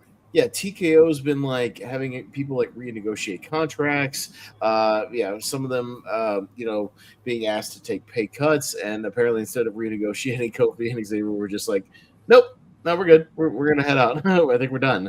And so they're just choosing not to renew, and they're gonna have a 90-day no compete, and then then they're gonna be released. I know there's news coming out that they were trying to get Xavier to stay under some sort of like off air, like so like Tyler Breeze is not a like contracted wrestler, but they do pay him to do like all the down, left, right stuff. Yeah. Right, yeah, same thing for Xavier. He has not accepted that, so and I don't think he's going to, because I just see more of Xavier and Kofi as like a package deal, leaving and then going somewhere else together. Oh yeah, no, the team, I think. As a team, yeah. I was going to say, that's right. I wasn't done, but that's fine. If you want to go ahead. No. It's fine. Hang on just a second. Hang on. Let me finish. So I was going to say, the same day they were released, so the news started coming out the day after. A whole bunch of AEW stars specifically were then like tweeting about the New Day, tweeting like old things about the New Day, like old pictures of them with each other. There is heavy interest in the internal roster, apparently, of them being like, yeah, this is one, Tony, you got to get them. Like as soon as like day one after their no compete, like get their asses in here and let's do something with them. Now, the only question will be, I've heard things that Kofi Kingston might be able to keep his name, but like Xavier might have to go back to the Austin Creed thing or something to that effect. I don't think he'll mind. So like, it might be one of those, I'm not sure how that's going to work out. But yeah, like I this is almost another guarantee that they're going to head there. So now you can go, Richie. I wasn't done yet. Yeah, go ahead. I was just going to say, in regards to, like, I don't know, like with Tyler Breeze, it was probably an easy decision for him as far as like getting the gaming deal. Because he's retired. He's pretty much a retired wrestler. He'll do the odd thing here and there. But like Xavier Woods is like, he's not retired, so it's just like, like maybe when he hangs it up and they offer him that deal, it's like, oh yeah, cool, I'll do that. But like he still wants to wrestle, so like I don't know why he would take that deal. So but yeah, I mean, it's shocking both of them are gone, but it is shocking that Kofi Kingston, who's been there since 2008, I believe, 2006. Stop stealing my stat. I know. I just heard that. I wanted 20 years, and even 20 years. No, it's a long time. You're stealing my stats. They've both been around there for a long time. But, yeah. So I'm not gonna run down his whole career. I promise you. That's your gimmick. I got it. I won't. But yeah, like especially after like the Kofi Mania thing. It's like, yeah, man, that was just such an organic, cool moment. I don't know. And then like with the fact that like there's no one thing. There's no active like New Day member on the WWE roster anymore. That sucks. But it's their fault. But yeah, the possibility of going to AEW, wrestling the Young Bucks, wrestling, I guess, FTR, wrestling Jet Speed, or wrestling mostly Machine Guns, which probably happened. Let's be honest. That is tantalizing. So yeah. Even the other guys, like the conglomeration guys, the dog, all those guys, anybody. A whole new world. Oh yeah, so no, 100%. Now, Jimmy, no, please go ahead. Oh my god, yeah, hit it. Yeah, man, Kofi, as you said, if you include developmental, he's been WWE since 2006, popping up in Deep South Wrestling, or started doing dark matches and house shows in 2007. Before popping up in early 2008, he fought David Owens, no relations, in his debut. And then Robert Stone in his second match. I thought that was a fun fact when he was Rob Echoes. Going to win all sorts of titles: Intercontinental Champion, U.S. Champion. If you combine Raw, SmackDown, World, and NXT, 15 times he held some sort of set of tag team titles in the WWE. And then, of course, Kofi Mania in 2019, the upstart, thing that happened because people just wanted to see it. When he said very loosely, like in a podcast, someone was like, "When's the last time you fought for the world title?" And he went, "Well, I actually never fought for the world title." And fans were like, "Wait a minute," and we were all like fact checking and going, "He's fucking right. This dude's never had a title shot." Well, and if you remember, the closest he came, was that feud with like Orton in like 2009 or something, or like. the start of a and then it got squashed because he fucked something up with Orton. And then Randy Orton. It was close. Ask Mr. Kennedy. You fucked Randy Orton. Your career ends. It didn't end for Kofi, but that was the last bit of maybe he's going for the main event. So because of that, they'll give Kofi a chance. Kofi Mania started, and WrestleMania 35 in 2019, he wins that title. Legit beautiful moment, a moment that literally brought tears to kids and grown ass men's eyes. Go watch the YouTube videos if you don't remember. And then more recently, I think we were all kind of excited when they turned heel and Big E. We're like, this is a new day, no pun for the New Day. And then that run just didn't really do much with it here. They wore some cool clothing. They kind of went Seth Rollins style, wore some big hats and some big outfits, but that was really about it. They had that Mania match with the Viking Raiders a couple years ago, which wasn't super duper great. Unfortunately, the end of Kofi's run in WWE. Xavier, another guy, has been around since 2006. He popped up in TNA in 2007. He's there for about 3 years. Only held the tag titles briefly here. That's about all he did there. Then he won the Super 8 tournament, a very prestigious indie tournament, before signing with WWE in 2010, appearing for FCW and NXT. And in 2013, he popped up with R-Truth. If you count all the tag titles, 11 times he held tag titles of some form in the WWE, and then also a bit of a glimpse of maybe a singles run too. 2021 King of the Ring tournament for Xavier Woods there. And and then just to go with where their future might go, this is one of the ones probably more so than anyone, just based on almost everything. First of all, personalities and locker room presence. I don't think you have ever heard a bad thing about Kofi or Xavier. They seem like both really legitimately loved guys. I think someone actually said that recently about Kofi, of my God, we're just gonna miss the human being, let alone the talent. So that's a plus. As you said, people sent posts and photos let's put them in the locker room for moral sake. 2, talented. You check that box off. 3, the star power. You have a former WrestleMania champion. You have a former 15-time tag champions. People love the New Day.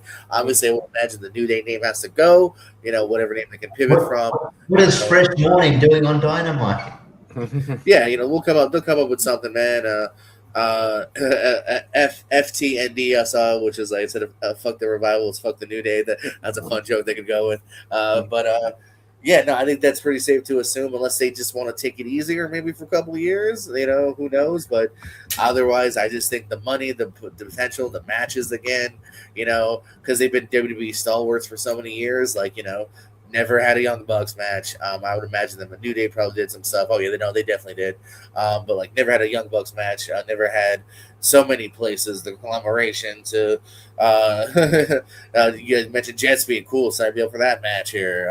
So lots of potential for the New Day here. A shocker, but we live in that world now where a few years ago, money wise, they might have said all right, whatever. But now they live in a world where it's what? No, don't disrespect us. We've earned that. We'll peace out. You know what I mean? And I don't think Xavier has no problem being Austin Creed. He's used that name on G4 before. And now he can do his video. I don't know if they own up, down, down necessarily. So he'll be sideways, triangle, or whatever. So, he can still do his own video game stuff on the side. All right. Or he'll join the they have AEW. There's AEW games. There's already kind of a place for him in AEW for that too. With Adam Cole and Evil Uno. I forgot. Somebody even said that. Might have been Cole, or somebody tweeted "Sweet, I get to play video." Oh, Ricochet tweeted, "Sweet, I get to kick your ass in Mario Kart," or something along those lines. Because obviously Ricochet has been able to be on the show, since he left. Yeah. Hell yeah.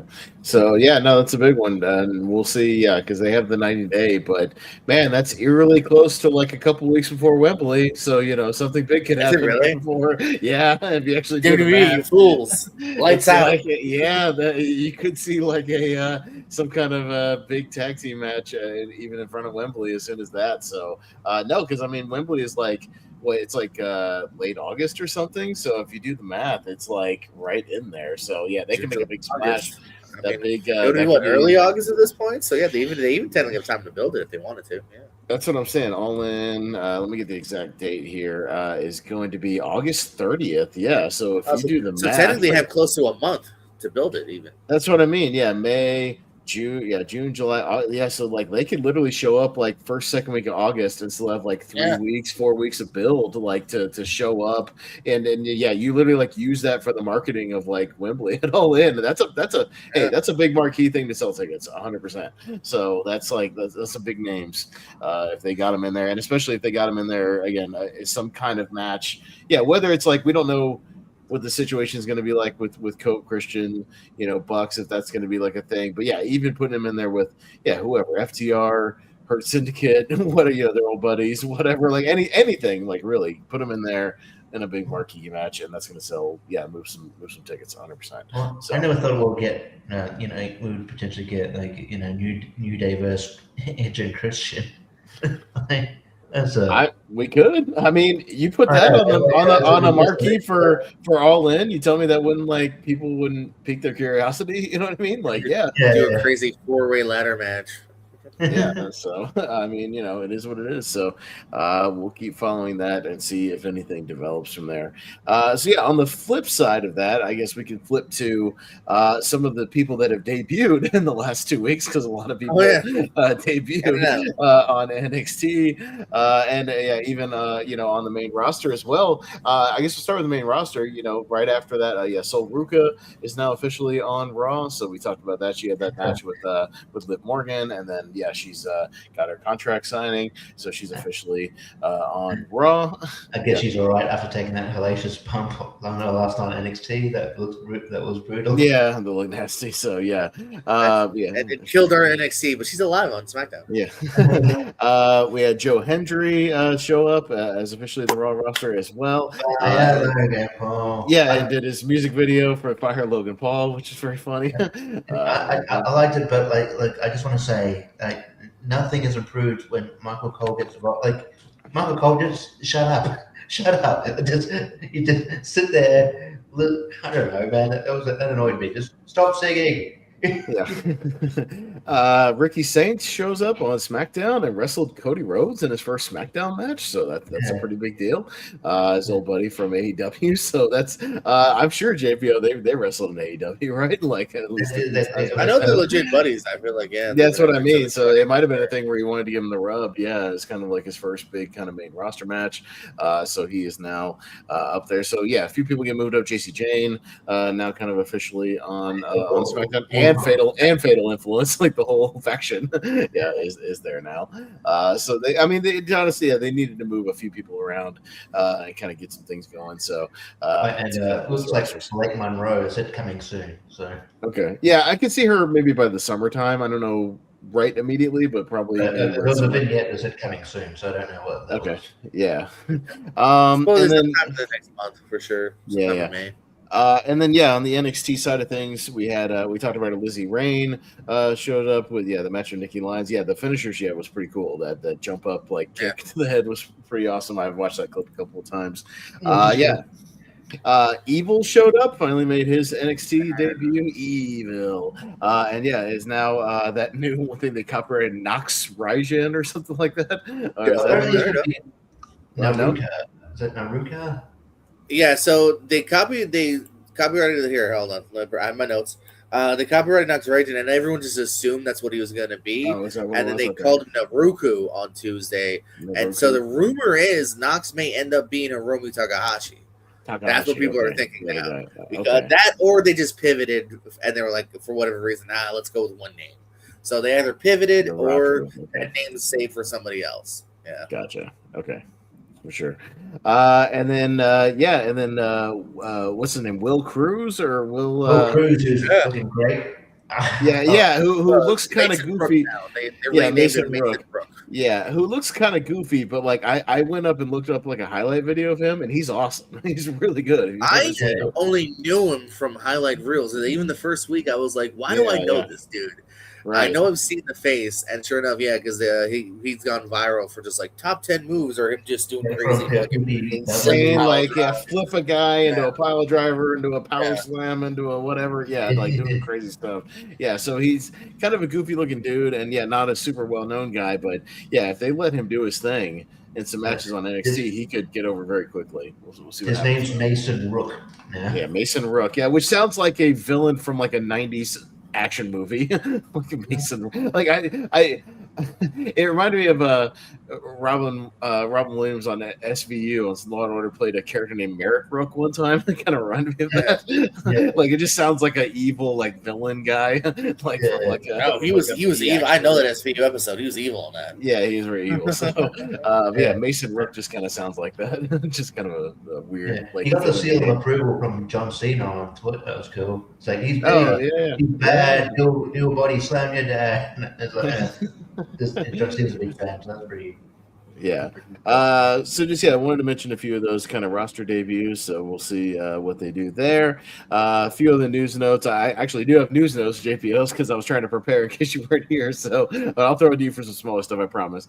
Got a few other things on a sadder side of things. Rebel, the wrestler, has like some kind of terminal ALS diagnosis. She's been in and out of the hospital. They mentioned it on AEW the other day, and I've seen some of the social media posts. So our best to her. So we'll see what the situation ends up being there. I just want to say my condolences too, man, please. It's really sad news. If you saw the video, it's tempered her speech now. Like you know what I mean. Like she has this at a very slow pace. So it's very sad to see, somebody, an athlete, who's been in two of the biggest companies. She's a TNA alumni. Really fun storyline with Britt Baker that got over Reba, her assistant. Real sad to see. No one deserves that, and much love to her, and respect. And I just hope for the best. Yeah, it's really entertaining. Especially, I haven't seen much. I saw some of her in TNA, but mostly in AEW. I think her kind of duo with Britt Baker really is to establish her as a heel, but they were quite. They almost got over it. They almost got over as babyface because they were so entertaining. And the highlight of that sort of COVID era of AEW as well. So shout out to Reba. It does suck. Yeah. I'm sure you have something on this, JPO. I was going to throw it out there. Trevor Murdoch apparently has announced his retirement from wrestling. He made a speech after one of his NWA matches and announced his retirement. But he kind of one of those guys that really actually broke out after his run with like the Kata Murdoch thing and kind of really slid into that like kind of old school wrestler route, looking like the whole Dick Murdoch. And multi-time NWA champion, I believe, something like that. So I think just the one run, but still just the one long. Oh yeah, I was gonna say, or the one long run. But I know he was a champion for a while. And kind of carried that company for a little while. Certainly a much better champion than what's Tyrus? So much better than that. I was wrong. 2-time champion. So that's why it seems so long. Yeah, that's 167. Followed by 154. So a couple nice ones. Back to back. But he made a speech and he's retiring. So NWA Power is now on Comet TV. So if anyone has Comet TV, I don't know. But if you do, that's where you can watch. It's where they are. They were on Roku. They're on Comet now. COMET. Comet. I don't know. Look it up. I don't know what Comet TV is. I know what Roku is. You can watch it on the channel. Is it on the Roku channel? But are you sure? Sure. Or you could just do what we will do and just watch a recap from Ring of the Hawk. Ring of the Hawk. Yeah, there's two of them, Marky D and Ring of the Hawk. Yeah, honestly, that might be more fun. NWA Chain Channels. Yeah, but that was on their first or second Comet episode, and good promo by Murdoch. Kind of the traditional like, hey. I don't want to be, I don't want to dishonor the legacy of Harley Race. He's a Harley Race student from back in the day. You know what I mean? I feel that he's getting slower these last couple of years. And a big thing, he said, thank you to Billy Corgan. He said, you extended my life as a wrestler for another 7 years when I thought wrestling was done with me. Good promo. Shout out, Trevor Murdoch, former WWE Tag Team Champion, had a brief TNA run, and 2-time NBA champion. Can't take that away from him. Hell yeah. Jethro Holiday, right? In TNA. Is it Jeth? I think that's his name. It was Jeth. Yeah. That's a weird fact. kind of a cool bit of news just related to Will Ospreay and his neck surgery. It came out that Tony Khan offered and did cover his entire bill for that neck surgery, which was significant. So, and Ospreay said that bill for that neck surgery was like very, very hefty. He said it cost more than his house. So that's like it's really something. But Tony covered his medical expenses for that. So shout out to Tony, man, for taking care of his big time players. So you can see why Ospreay is very devoted to AEW right now. So cool story on that end. Yeah. Okay. Gotcha. On a bit of a weirder note and not as high of a note. Okay, so anybody ever remember that Raja Jackson situation with Quentin Jackson's son damn near killing a wrestler in the middle of the ring and almost pummeling him to death and putting the guy in the hospital for a significant period of time? Well, there's been a plea deal in that case, so they have pled out, and his sentence or his punishment is going to be a 90-day jail sentence, an $80,000 fine, which doesn't even cover homeboy's medical expenses, and 2 years probation. Well, so it's done. A little over 81,000. So get it right. Oh, I'm sorry. Yeah, much better. Yeah. I mean, he's got a famous dad. He can just be like, hey, the rules are different for people with money. He's got a good lawyer, or his dad's got a good lawyer. Yeah, so he got off about as fucking light as he could. Probably definitely a little bit more than that. The only side note I have is, by the way, this also came out. Rikishi has left Nox Pro, so Rikishi is no longer in charge or training anybody. Yeah, I didn't know that company was still going to exist after that. Yeah, I mean, evidently they're trying. I mean, you know, as long as they still sell tickets and Stu or somebody's not begging for them to shut down. Yeah, look at OVW. OVW's been running every week since their ref incident. Those are the notes I had. JP, you got any other little notes from? Yeah, just a couple quickies here to go over. I know a lot of people are speculating. Well, I guess we'll talk about it later. I'll say that actually. But hey, yeah. So that actually coincides with Backlash. We can save what I was about to say. But Nick Khan, hey, if you love your Nick Khan, you mean this? Okay. a different mystery. That is another thing we can talk about. That I had no idea. Yeah. A different evil mystery. What I feel like we're back in some respects we're back in the Vince era where it's like, ooh, there's a new era, history making news. There's. Yeah, somebody has. I feel like it's been worse in this era than the Vince era. I feel like they've done this a lot recently, where it's just like huge news. We're going to London later, or something. Yeah. But yeah, Nick Khan is at least with us till 2030, so don't expect anything to change anytime soon. Again, that's at the very minimum. They'll probably sign him for longer. Doc got some unfortunate toxic news for us here. Kid Wilson was asked about his former Pretty Deadly partner Elton Prince. Still has not been cleared. The neck, he has some serious neck injuries. Again, it's been about a solid year now, actually. Mm-hmm. So unfortunate news there that they're not returning. He's still optimistic though that they hopefully can be. Here's some weird news that no one will see coming. Maybe soon Kevin Nealon will be All Elite. There's some sort of weird Twitter exchange between Kevin Nealon and Tony Khan. He said he wants to fight Danny DeVito. I don't know. He might just be a fan. Maybe he'll appear randomly on Dynamite or something. But yeah, Kevin Nealon maybe popping up in AEW at some point. We'll see. A side unfortunate news for Chelsea Green. She actually had a little bit of a heart problem and had a heart procedure done recently on top of the injured ankle. So again, I don't expect her popping up anytime in the next couple of weeks, but it wasn't anything super serious. It seemed like something they were able to kind of clear up. So still, hopefully Chelsea Green sooner than later, but definitely not like directly soon. If anyone noticed, TNA and AEW about to go head-to-head. Slammiversary and Forbidden Door were on the same dates. TNA backed down a little bit here, though. They have moved their show up just on the same day, just so you can kind of watch both if you want, to 4 p.m. It looks like their start time will be. So, by the time their show ends, you can just flip right over to AEW if you're a fan of both. So, it looks like a TNA Slammiversary, the same night as Forbidden Door, will be starting a little earlier here. Couple quick championship changes. Templario is your new MLW middleweight champion, and then Andrade El Idolo is your new IWGP global champion.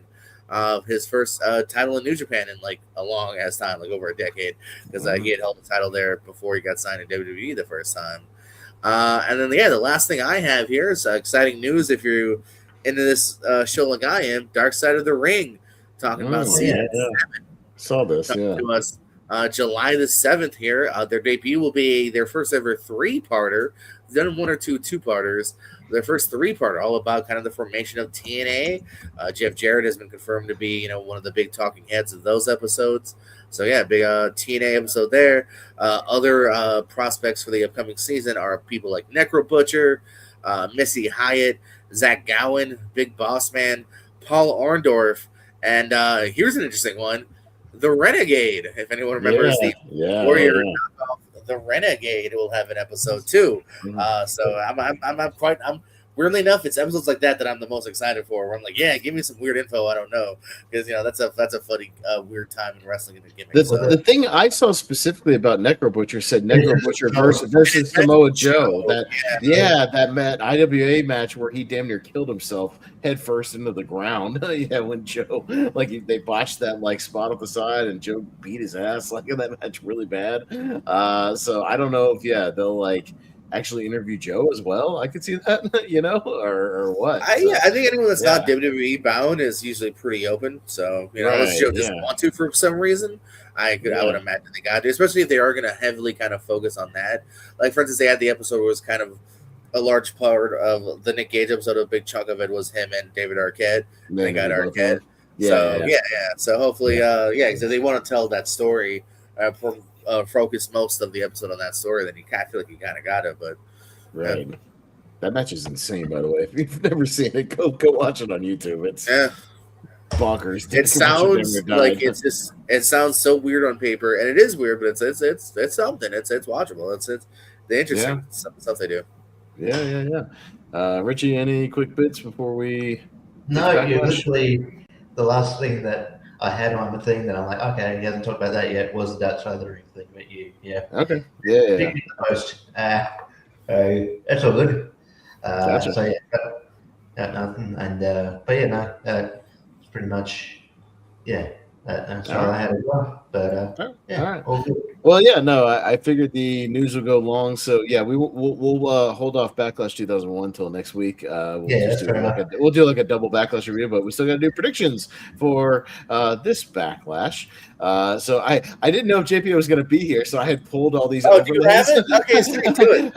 I got it too. Go for it. If you've got double graphics. But I mean, if you've got if you've got your slideshow, you're welcome to do the slideshow. It doesn't matter to me. Whatever works. I know it's fine. I had pulled it before you came because I didn't know if you were going to be here. So no, we can do your usual slideshow. It's totally cool. You got the same graphics I have, so you go right ahead. It's all right off WWE.com. Yeah, exactly. I looked up Backlash 2016 matches, and all the same graphics came up. Yeah, just to confirm. I double checked with the Wikipedia is the case, but right now we are sitting at your normal 5. Normal 5. That's all you get. Go fuck yourselves. Which you know what? I'm a wrestling fan. I'm glad I didn't try to go out of my way to get tickets to this because I don't know.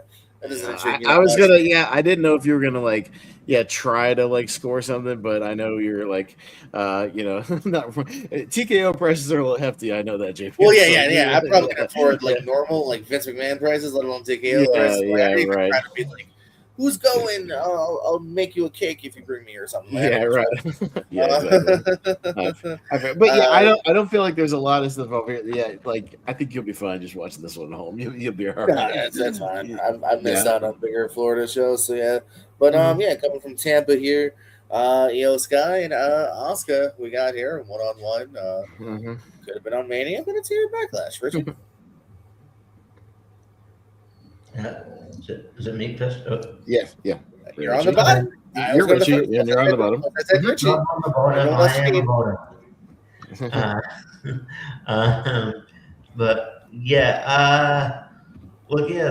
I wouldn't say Sky, but I feel like even though this has been built up for ages, I feel like this might be the sort of last match in the feud. I feel like it's going to be going for a little bit. But I'll say Io Sky here. There's and then maybe Asuka wins the next one, and Io wins the other one. So yeah, I'll go Io here. Should be a good match though, but it should Kyrie should be involved in the match. She should be in like a shark cage or something, or should be Kyrie on a forklift. No. But yeah, as far as this match goes, I'm gonna just go with Io as well. My heart says Asuka because I do think she's very kind of undersung and underused. I think she's just as good as Io in the ring. But I just feel like they're hotter on Io right now. I don't even necessarily think this match will go more than one match too. I can see Io winning, and then that's it. But I'm not saying I'd be opposed to more. I just don't even necessarily believe that there will be more.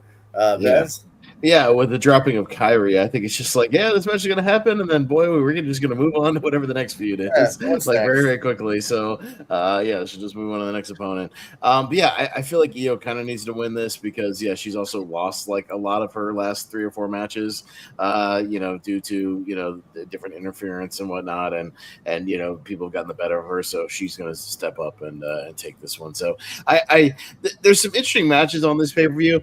I don't know if it's like the most unpredictable pay-per-views we get to. We might have to come up with some like tiebreaker stuff for this one because I feel like we might end up running mostly down the line on this one. But we'll Should we predict his announcement? I either that or I was actually going to do something interesting. Remember how we talked about how much actual wrestling was on WrestleMania? We could predict the actual amount of match time on this pay-per-view. We could do that. Yeah, we could do like the amount of time of wrestling bell to bell, and then go to like the Wikipedia of the cage match and like add up the times, and see like how much total wrestling time there is. We could do that as like a tiebreaker. I'm just putting that out as a possibility at the end here. We could.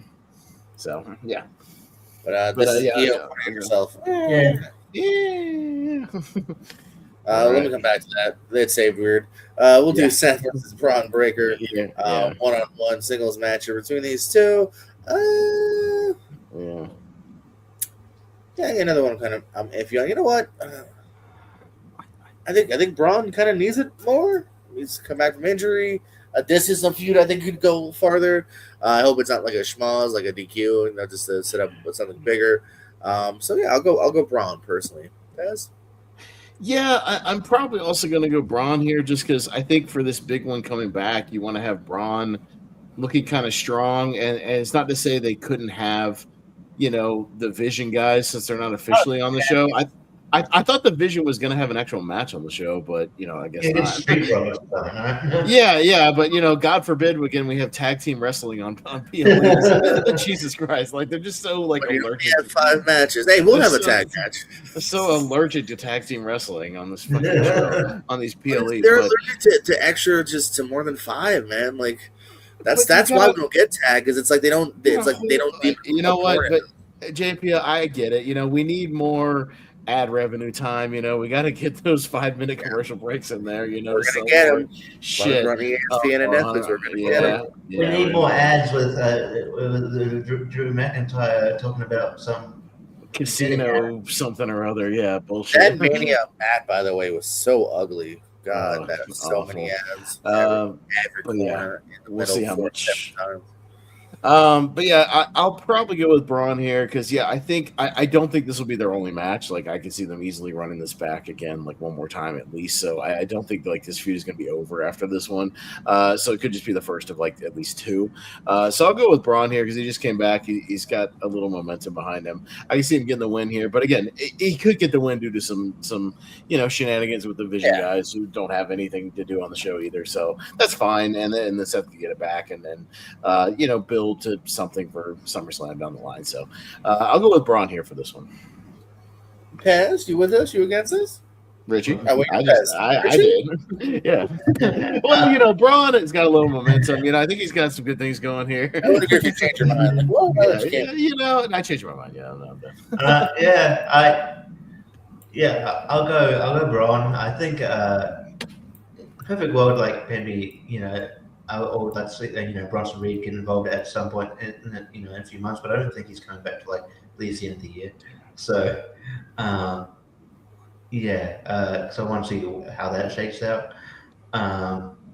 But I think you don't kill momentum here. I think you give it to Braun. Although Seth is giving Braun a lot. Like he's getting speared a lot in the build up. But I think I think you go with Braun. All right, we're another clean sweep ski here from Mr. Breaker. Yeah. We've got here's a mystery that we could also talk about here. Yeah. Our boy Danhausen has a mystery partner. He's got to find somebody to take on the Miz and Kit Wilson. I'm having all three of these are on the PLE. So yeah, I don't know if you want to make that also a bonus point. Just throwing that out there. We could in general. I tell you, let's make that a bonus point, and then we'll do the wrestling time thing also as like another one. So how about we do that? Because we're gonna need some tiebreakers on this one. So we can throw out who you have as a mystery partner. Throw out who you think is going to win, and if you have just honorable mentions to who else, you could do that too if you want. Yeah. Down to Richie again. I think it's me because we just did. We're on the third match. I have two guesses for the partner. I'm gonna go with the less kind of serious one. Although I think there's like kind of a serious one and kind of a gimmicky one, if that makes sense. So, okay, first of all, Danhausen and the partner win. That's my prediction. Whoever it is, it's not whoever. I think we're all going with that. It's not Kid and then Miz winning this match. So I can at least put us all down for that, right? The first half of the prediction. I was just saying we can get that done. Richie, any disagreement? No. Are you going with Miz or Dan? The mystery house and tag team. I think we're all going with that, right? Yes. No, I'll just double check it before we. I was just saying get that locked in real quick. Are you with Danhausen or the other team, Richie? Danhausen, yeah. Okay, I agree. So we can lock that in. Everyone agrees. Danhausen and whoever. Yes. Okay. Now I'll underline. So now we're just talking about. Now I'll do a divider thing, and then we'll say. Right. I'm gonna go with the kind of more one that fits the style of this match. I'm gonna say Danhausen says his name and he appears, and Joe Hendry is his partner. Okay. So I believe in Joe Hendry. Richie, who do you believe in? That's good. That's a good shout, actually. Listen, distracted by that Miz picture, by the way. He looks like it's like young Miz, but he's like Miz voice. Like with that. It looks like ECW or Sci-Fi Miz. Yeah. Nah, the dude's ageless. I just think it's glossied up, is all it is. Because even Kit looks kind of glossied when you look at his face. Yeah. I don't. I got one person. I have one person in my. I'll just say one person who threw their name in the hat is your girl from Boy Meets World, Denia. Topanga. Topanga, yeah. I will say just because I think it'd be fun, and I will say Joe Hendry makes more sense, but I'll say Nick Aldis. Why not? Okay. Well, here's my problem with that pick. That was my pick. Nick Aldis? Okay, really? I can pivot somewhere else if you want. I mean, if that's your pick, it's your pick. If you're right, you're right, and if you're wrong, it's I don't know. There was a glance on SmackDown where he's like, partner, and he kind of looked like, and maybe we're reading into this, but I feel like he looked at him like, why not you? Yeah. You used to wrestle, right? Adam Pearce, like he thinks he's Adam Pearce, so like whatever. Makes him wrestle. I also thought that this would be a funny bit. He was like, "You can wrestle," and he like rips his suit off, and Aldis is in gear, and Aldis is like, "What? Since when do I have gear on?" I don't know. I just thought that'd be funny. But I don't know. I'm gonna go there too. I'm gonna say, why not Nick Aldis? I know Aldis has said he wants to wrestle at some point to knock that off his bucket list. Well, okay, so I'm going to talk about the other chatter that's on the internet. Let's do some. That was going to be speculation. Speculation. Yeah, I know money. people are chattering about Punkhausen, but I feel like that's more of like a backstage joke than like an on-screen thing. Yeah, like I feel like people in the know that like they're friends and they've done some like internet stuff, but they've never interacted on screen. So like that doesn't make any sense. No, and also I don't need to degrade this match, but like would Punk like do something that's just like I don't know, like a full on. That's what I mean. I feel like you need somebody. Not at this more point. like That's what I was going to get level. at. Like, like this is going to be a fun match. I'm not knocking this out for any means. Right. In a weird way, I'm looking the most forward to this match in a weird way. But I think Punk is still very much involved in world title picture and like bigger things. That's just where weird. I think this feels like if he wasn't doing anything, or if he had been on TV for a month or two to build up an injury or like make a movie, I would say maybe. But I just think he's doing stuff like that might make sense later. I don't think it makes sense for Saturday. Mm-hmm. And then somebody else that they talk about money is Shane McMahon. Here comes the money. Here we go. But Shane comes back for this out of nowhere. I think there is a built-in thing with Miz if you think about it in that regard. Sure, I guess it's an outside possibility. He wants revenge, but to be fair, Miz didn't injure him. Shane injured Shane. Oh no, I'm not.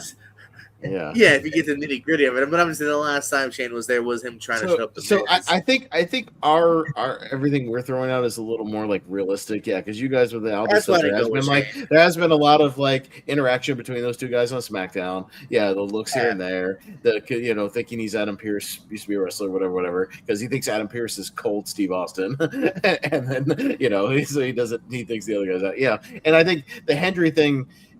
Just to have him, he would fit into like a gimmicky match like this. If Danhausen just like didn't have a partner and he like panicked and he just went Joe Hendry and he said his name and he appears. You know what I mean? Like that sort of thing. Like it could be a thing, like a fun. No, I can see that. I can see him and being like, let's say Aldis or somebody out there. Like, we're gonna have to you need to say a name. Just say a name. Who's your partner? Say a name. Who's your partner? Joe Hendry, and say his name and he appears. I believe. And then the only other one that's on my honorable mentions is just to have fun with the two fun characters, Mr. Iguana.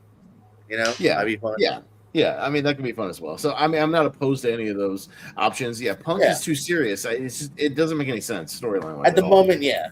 Down the line, I can see them doing something. Topanga, I think, would be more of a Raw or SmackDown thing. If they ever did, not going to be a pay-per-view. I think it would be too jarring. I think there's too much of the crowd would be like, who? Like, I would get a boner if she was in the makeup, but most of the crowd would be confused. He wasn't part of a tag team and a tag team champion. I wouldn't say probably R-Truth, but he's another honorable mention I've heard people say, but again, another one where it's like, oh, is he just going to randomly be in this tag match? Like, I mean, he is wacky enough to where he could come out and be like, are you Damian Priest? Or I don't know. Like, I guess that's still possible because he's that wacky, but it does seem kind of jarring to be in another random tag match. Hey, look at this guy. United States tag title. I don't know who that is. I think he's an RBW alumni that wrestled for us once. I don't know why I had that photo saved. Trick Williams, Sami Zayn rematch from Mania here. Everything so far, too, by the way, is all singles, or not singles necessarily, but normal. Like, there's no steps on anything, if I'm not mistaken. US out on the line. We are back to Richie. Are you going to whoop that Trick, or are you going to send me that Zayn?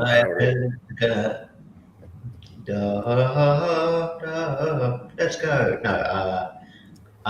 No, Trick just won, and I think does Sami fall on heel now? I don't know. Yeah, he beat up he put a gingerbread man. He killed a gingerbread. Yeah. If we could just have a moment of silence, by the way. Okay, continue. Okay, thank you, man. No, Trick just won, and I think he's like, especially full on baby face now. So yeah, you don't want to sort that momentum. Sami always like, get another shot, or I don't know exactly what they're doing with Sami, but I think he's gonna give me around to those things. So I think you need Trick to at least have a few more months reign before you take it off him, and so Trick. I don't really have much special to add. Literally, ditto, just got it. Like, you know what I mean? Like, I actually would have been more intrigued maybe with like a good Vision match than this rematch. I like it, but again, when you only have 5 matches, and this doesn't like super duper intrigue me either. Trick. I just figured if they wanted to mix it up a little bit, this is the one where you could have thrown Carmelo a bone, throw him in this match, make it a triple. Yeah, make it a triple threat and at least mix it up a little bit, and then it'd be like kind of a rematch, but kind of not. If like, there was 8 matches, I wouldn't have bugged and been like, okay, cool, these people put on a good match, let's move on. But because there's only 5, this is again where I'm like, damn, I really would have done something a little differently. Like put a ladder in there, put an ODQ, put a Carmelo, something like instead of just the same Mania match, which was good but not like great either. So yeah, well, maybe if they at least give them more than like 9 minutes this time or whatever, maybe it'll be better. Maybe the next level to that, maybe. Yeah, give him 15 at least and let him have fun. But yeah, Trick. No, Trick just got it. He's keeping it. I don't think anything different. So if they put more matches in there, we could have got because they're clearly building up for a multi-man for the Intercontinental title, just like Penta, Ethan Page, so many options, man. Yeah, they could have saved Strand's win for this. You know what I mean? And put the U.S. title match on this, but nope. Yeah, so many options. I just nope. We got 5 matches now. Hey, there's that guy again. All right.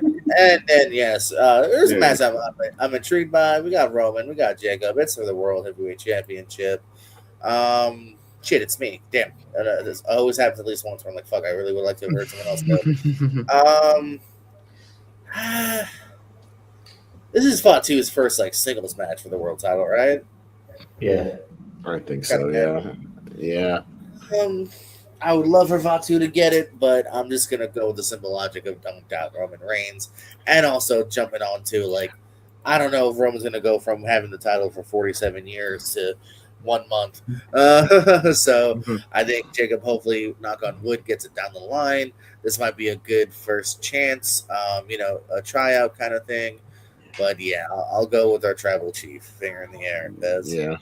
Yeah, I'm kind of with you. I mean, I would love to see Jacob get it at some point, and but I think this is more of a test of waters.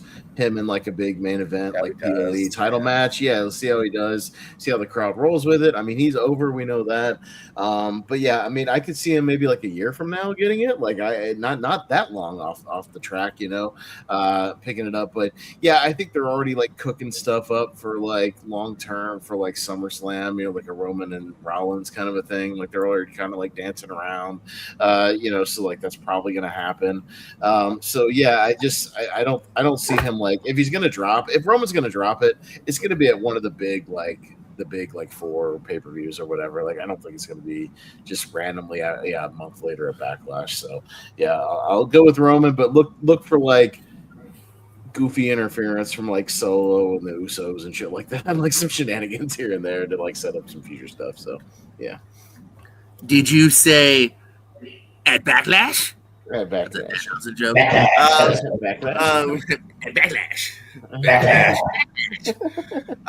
Richie, at Backlash, do you have Roman or Jacob winning the match? You know where? At Backlash. God, it's funny. Yeah, I mean, I know there's been there was confusion as to if Roman is going to stick around or not. He was scheduled for these dates and then he was taken off them, and then apparently Tico said it was a clerical error. I don't know. The people were oh, maybe they'd asked him to restructure his contract. They would. I don't know if that would. I feel like Roman is told to do that. He would have something in his contract where it's no, you can't. You can't. No, my contract's set. You can't put with that. So I don't know. I feel if he said he's going to be around, I think he'll be around. I'm a big proponent of you could do Roman and Seth at SummerSlam. I think I would do Roman and Over, and because I think Over's just slightly more over than Jacob. So I would do, but yeah, I think Jacob's going to get it at some point. Just not at Backlash. Backlash. Not where? Okay.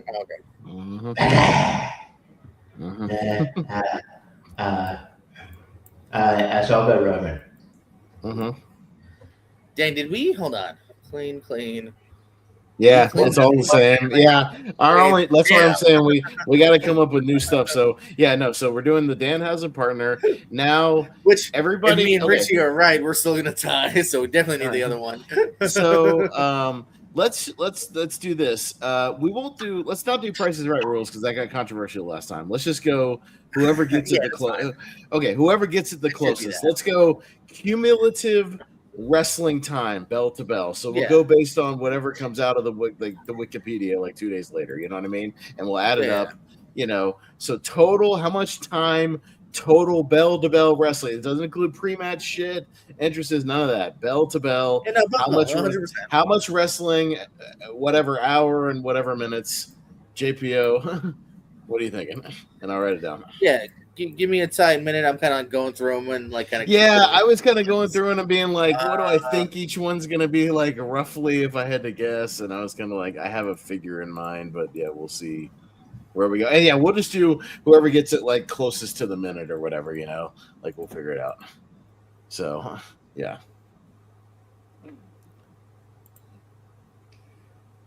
Or if you want me to go first, because I already added up, I'll go first. I'll say if you have it, I'm gonna go because I think I always err on the shorter side with them just because all these stupid ad breaks. I'm gonna go an hour and 13 minutes of ring time. An hour and 13 is what I'm gonna say. out of this goddamn 3-hour show. I'm gonna say it. That's exactly how many minutes is that? 73 minutes.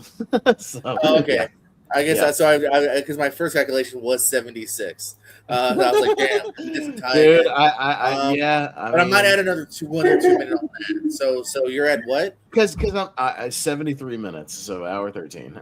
Yeah. Okay, so I was originally at 16. I'll say an hour 18. Because I was doing times without seconds. Yeah. I was doing minutes, throwing a couple more. Because I'm just also thinking like.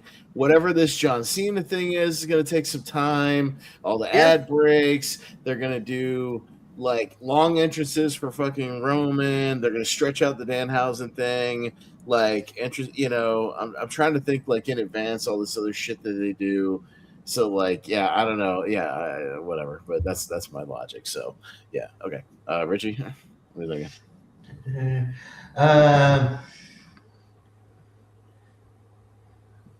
Yeah, I'm gonna go. Not too far above. Yeah, I'll go an hour 18. He just said an hour and 18. Pay attention. Richie, you should watch the show sometime. We have fun here. Fucking hell, pay attention. He's literally just said an hour and 18 minutes. 2 seconds ago. Did I say an hour 18? I meant an hour 20. An hour 20. Okay. All right. So we're not going to come down to the second because if it's like, so if it's an hour 19 on the dot, then we're in trouble. So I would imagine it'll be okay. Yeah. Okay. Hour 20. So basically, I'm on the shorter end. Richie's on, but we're all like in that same like range. Not that far out. Because what was it? Mania Night 1, I think, was 56, 57, right? It was like, under an hour. Something like that. Yeah, the total time I think somebody said for like both nights was like 2 hours and 20 minutes or something for like both nights together. I think night 1 was under 1 hour. If I'm, it was commercials under an hour, like but it wasn't much more. So. Yeah, because when you think about just these matches, and it's a shame because this is going to be like what your usual 3-hour show, maybe 3.5, and we're going to get less than half. It's going to go. It's just like Mania. It's going to go full length. Yeah. Full length of less than half wrestling. So yeah, people wonder why people watch AEW reviews and get mostly wrestling. Cena will take a minute potentially, like you said. The intros, Danhausen may have a fun intro. Also, getting to Danhausen's partner could take a minute. Roman always takes 9 years to get to the ring. Yeah. So and then also the beginning of the show always takes them like 15 minutes to even get to a fucking match, like at the beginning of the show. Because we gotta remember, we have to open the show, we have to run down the whatevers, then we have to show 19 celebrities in the front row. Go over that. Oh my God, it's Usher. Yeah. Who's celebrities who live in Florida? Whoever lives in Tampa will be there. So whoever has like houses in Tampa. Look at the celebrities we gave tickets to. Yeah, but speaking of, we touched on it. John Cena history-making news. Our thoughts on this is not going to be like a prediction point or anything like that. Just like general chatter. No. What do we think? I have my thought of what I think it could be, but we can kind of go around the horn and like. I don't know. I kind of want to hear y'all's. I really don't have my only brief thought is, and I'm just piecing two things together. So this is just my thought. Sure. Is Nick Khan recently said something about that the next WrestleMania location was going to be like groundbreaking, earth shattering, whatever. John Cena, if you remember, like, what was it, like 2 years ago or something, was like, hey, wouldn't it be cool if we had WrestleMania in London? Like, I think he's going to be him announcing that WrestleMania after Saudi is going to be in London at Wembley, just to spite AEW. Because you know how in this petty fucking feud they are in AEW? They're looking at it being like, these fucking guys are running Wembley. We used to run Wembley. We can run Wembley again and outdraw them. So we're gonna do that just to spite them at WrestleMania, and we're gonna run Wembley at 92. Yeah, so they're gonna like go back to them just to like be like, we did it a long time ago at SummerSlam. We're gonna do it at WrestleMania, and we're gonna outdraw both your all-ins or whatever, just to be like petty and spiteful, you know, because all this like them booking dates the exact same times, you know, and all this nonsense. So like my thing is John Cena will call back to his earlier thing where he teased the WrestleMania. It's a good reason to have Cena do it. And announce and bring it around, be like, hey, remember, you know, whenever I said, wouldn't it be cool if we had WrestleMania in London? Well, we're all going to have WrestleMania in London after Saudi Arabia. Now, are you saying 2027 or 2028? After the Saudi one, whatever that is. So I was just hoping it was. So 2028, because it came out that Nick Khan said on one of their press calls or whatever that they have locked in the location for the 2028 one and that it's going to be big, is what he said. So, and I could be right on. They've been lobbying for that. I think it will be that. They're talking about possibly Nashville for the one after that. It's just it's in Florida and it's coming back to Florida 2028. Lonely Mark's Gathering. Come on, guys. Hey, listen. If it did, JP, I'd be more than happy to drive down there. It's not a big deal for me. Yeah. So I'm fine. That's my old stomping grounds. Even Nashville is only 5 hours from me. I go to the shows around. That doesn't help me. Florida. So, yeah, Florida. But Richie, I don't know. What do you think? That's just my that's a good shout. But like. He also said, wouldn't it be cool if WrestleMania was in... didn't he say also, wouldn't it be cool if WrestleMania was in Australia? Or that Jason Waller said that. Cena said in London, because he did it in London. That's what he said. Was the London one, yeah. Yeah, he was in London when he said it, so like it'd be a direct callback. I mean, that would be a good shout. I did hear... I read a random thing just before I got on here that Ireland's put in a bid for WrestleMania. Well, that Ireland would. I don't see that. It's not big enough. Yeah, I know it's weird though, but that's why I thought it was weird. London is like a hub for Europe, so like it would be easier for Europe fans to get to London. You know what I mean? Even by train. So yeah, it's just. I'm learning on the air of the fact that because it's WWE, it's not going to be actually history making. It's just maybe that's possible too. Yeah, but I do think it's a WrestleMania thing, but like it, but I think it could be the national thing, and maybe it's like because it's in that they I think it's in a venue that isn't technically like functioning yet. Like I think it's going to be like the at the start of next year or something. That's they're going to hold events. So. In preparation, so I think maybe the history making event, even though it's not as historic as it would be, they announced London. I think it's just going to be they're going to announce Nashville, or maybe they could go. You know what? Look, we feel bad. We're going to announce New Orleans. We fucked you guys over. But I'm going to say it's WrestleMania in Nashville and my prediction is he says he's coming back to the 12 rounds franchise. Or it could be something to do with stupid Club WWE shit. Yeah, if you order now, you'll get 10% off your first month. Yeah. So we'll see what it is, if it's actually earth-shattering or if it's some bullshit like it sometimes is. To be fair, AEW does the same thing. You stick on Wednesday, and then it's like, we're doing a house show in New York. Who gives a shit? Well, we've gone over two, so I figured it would be stacked without the other thing. So we'll save. We'll do Double Duty Backlash next week. Hopefully there'll be less like new stuff we'll have to cover at the beginning, so we'll be able to get to it fairly quickly. We'll review this show, which shouldn't be too hard. It's only 5 matches, so we should be able to run it down fairly quickly. And then we'll run back our Backlash 2001, which I already have my notes for, so I'm good to go. Just got to do that, which is a good show, by the way. This is my opinion of why Raven and Rhino is the best hardcore match ever. Ever. It's fucking awesome. It's the best 8 minutes of fucking hardcore wrestling ever. It's awesome. It's fucking one of the greatest matches ever. Or one of my favorite. I should say one of my favorite matches ever. Maybe not one of the greatest matches ever. It's one of my favorite matches of all time. We'll talk about it. Flair Steamboat, the Mojo Punk, and Rhino. Hey, listen, if I made a greater list of like my top 50 favorite matches, it might make it. I'm just saying, it's fucking fun. It's fun. We all have those little ones that we like. So, do Flair and Steamboat gore a shopping cart? No, they don't. Listen, no, they did. No, they sure as hell didn't. So yeah, we'll wrap it up there, and we'll get out of here for the night. We covered a whole bunch of stuff, so yeah, we're back in the mix. Hopefully, JPO's back in the mix. I hope so, because I always like having you here, buddy. So it is what it is. But if you need to take the occasional week off, I understand.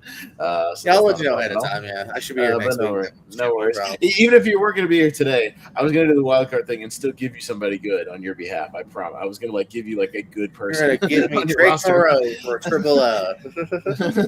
So no, I really was. I was gonna be like, I'll give a Braun Breaker or Sol Ruka or somebody juicy, somebody good. So Sol Ruka came to mind at first, and then when you ran off that list, I was like, oh, there's several ways you'd go with that. Yeah, that's what I mean. Or you're a fan of Ricky Saints, somebody like that. I don't know. I was gonna give you. I know my heart wants Ricky, but I don't know. I'm afraid we'll see. Braun, I know, is a surefire. He's gonna at least be on Raw. Richie had him, but he got hurt for that while, and he wanted some points. Oh yeah, no, I mean I understand why he was dropped. No, for sure. Yeah, the only reason he was available is because he got hurt. Yeah, but I mean, you'll get some points from him immediately because he's got a PLE match this weekend. So there you go. And that did help too. I was like, well, I can guarantee that one PLE. At least something. Yeah. Who knows? Ricky Saints could disappear and not have any PLEs. So yeah. All right. Shout out to Akira Tozawa, by the way. Every time there's there's a release, mass release, I think, oh man. Here comes Otis and Tozawa. They're going to be going any day now. He hangs on. He's there. Yeah. He's loyal. They do use him a bit, I guess. When you think about it. So I'm also honestly shocked that Nakamura's still there. I thought he'd be gone by now, honestly, because I feel like he's kind of done everything he's going to do in WWE at this point. Must be making a decent little paycheck, I would imagine. I'm sure he's making more than he's making money. I just mean creatively, they don't really. Well, no, but I meant another as in if TKO was how much are we paying versus how much he's on TV. Right. I gotta imagine he's up there in that aspect. Yeah, because he's got to have a decent deal by now. Yeah, because he's been there for a while. But anyways, yeah, we'll see what happens. I saw some websites reporting rumors of another round, but then Meltzer was saying no, it's over with. So we'll see. We'll see what happens this week. They always do them on Fridays though, so look for tomorrow if anything breaks on Twitter or anything. They always do it. It's like an Office Space when he says we fire people on Fridays. So there's no chance of a weekend incident. It's the same thing. They always fire people on Fridays. Maybe next year. I worked for Industrial Ladder. I kept calling every day. I was like, am I fired? They didn't tell me till Friday. Fuck, that makes sense. Maybe next year after Mania, we do London Match Friday, so we don't get missed out. I can't, though. We do tournament fights on Fridays. I can't go Friday nights, damn it, unless we switch that to Thursdays, which I don't think we can do. So, yeah, we always do Tuesday and Fridays. I can't. But it does seem like all the big news breaks on Friday and Saturday, right after we get that. But yeah. Let's get some plugs and some parting words, Richie. What you got? Yeah, you can. I just said Wheel of Memories, talked about Beetlejuice. That was fun. So we'll be back in a fortnight talking. We might talk about not more Tim Burton. We might talk about more Catherine Harrow. We don't know. Seems to be the way. I'll be. I've got a couple Why We Love Horror things coming up. Team match with Malcolm with the Black Sheep, and I've got Clippity match coming up as well. First Clippity match. I've done Jeopardy, but I haven't done Clippity. So I don't know. I feel like I might be a little bit better. It doesn't say much. Jeremy Potters is still the Clippity champion, and he's really fucking fast on that buzzer. I tried to be. I beat him in Jeopardy, but not Clippity. So good luck. Oh, okay. Yeah. I need to beat him in anything. I came close to beating him at Lights Out. But, yeah. Jeremy won my Clips game the other night, and that's not even a fast-paced one. Like, that's just Yeah. one answer. That's what I mean. He's good, but I beat him in Jeopardy. I'm the current horror Jeopardy champion. So I beat him in that. I made a comeback and beat him. I've had both belts briefly. Yeah. I've had the horror Clips belt before, and I've had the horror Jeopardy belt before. So I'm a champion like JPO at both those. So yes. At some point, maybe one day, when you guys retire, I'll be a champ. It is what it is. Yeah. So I just got that going on. That's about it. All right, JPO. I saw you're getting back into the swing of things. You had some ASAP and some things. So yeah. I know you want to do another long time first time. Get back in the swing of things. So what you got going on? Yeah. Long time first time will be 8:00 tomorrow. So yeah, we'll see a couple. I think Richie signed up. So Richie on that. I think Papa West might be on that. So we got some fun people on that one. That's gonna be fun. I got more stuff with Richie because your wrestling match is Sunday, is it not? Oh yeah, that too. Yeah, I was on with you, brother. Because I still got to finish that damn tournament. So, but no, this time it was on me. It was why I got a little delayed. So we're finishing that up. I believe that will set up the finish the semifinals, set up the semifinals, maybe something like that. But yeah, making progress in that. Me and Steve Mesa just did a thing on Pierce Wrestling. We reviewed a Slow Burn Shoot, a brand new wrestling documentary that we were able to peep out early. I don't even think it's on like PVOD about indie wrestlers in AIW. It's also got people like Ethan Page, Johnny Gargano, Hornswoggle talking in as well here. Really good documentary. Well worth checking out whenever you can get it, whenever it's available to be checked out. And then stuff on the Periscope, as I said as well. Little stuff here and there. Hell yeah. I would have been a long time first time, but I've got one of my commentaries with Ryan Permerson tomorrow night on, and I quote, we're going to be doing some commentary over Cobra, celebrating its 40th anniversary. So, never seen it. It's a fun, goofy Stallone movie from the 80s, and just being like, I'm badass with my shades and chewing on my, all I know is it's cool that badass DVD poster of black shades. Yeah. It's black shades. He drives like a hot rod. The guy who plays Shao Kahn in Mortal Kombat Annihilation is the bad guy. Brian Thompson, the big guy. He's with Bridget Nielsen in the movie, so it's very 80s. It's very 80s. So yes, and Brian Thompson was in Tragedy of Macbeth. He's still around. He's still around, yeah. But yeah, we just talked about him because me and Wolfman just did our monthly mistake for Mortal Kombat Annihilation, where he's Shao Kahn, and he's very bad in that movie, but he's fun bad. It's just very over the top. Who's not bad in that movie? Oh no, everybody's bad in that movie. That was a bad one. We got to 6 beers on that one. That was rough, really fucking rough. So you can go back and check that out if you want to. Watch me get annihilated on screen by the end of that movie. The movie's not boring, I'll say that, but it's something. And anyways, I've got Why We Love Horror. We'll be taping our Horror Jeopardy. I'll be defending my title, taping that on Monday. That should be out next week. And then we've got tournament fights, tier ranker fights, all kinds of usual stuff on the Movie Hero Network. You can check me out over there. We're in the middle of our movie/musical series, which is not up my alley, but I'm trying to have fun with it when we can. Hey, at least a movie I like won the first one, Straight Outta Compton won. So hey, I like that movie. So that's good. That's at least something I can get behind. And then we did a tier ranker of the G movies the other night. That was a stacked one. That was fun. And we'll have some more Seen and Heard trivia. We should, by at least by the end of the month, probably. So we'll be getting back into the swing of things. We'll wrap it up there. We'll come back next week, review both the current Backlash and the Backlash from 25 years ago. So we'll do a little Backlash. So we'll do that, and JPO can chime in with his usual trivias and stuff. I always like that when we do the retros, and he kind of lets us know where everybody went to, what happened to everybody on the show. All stuff.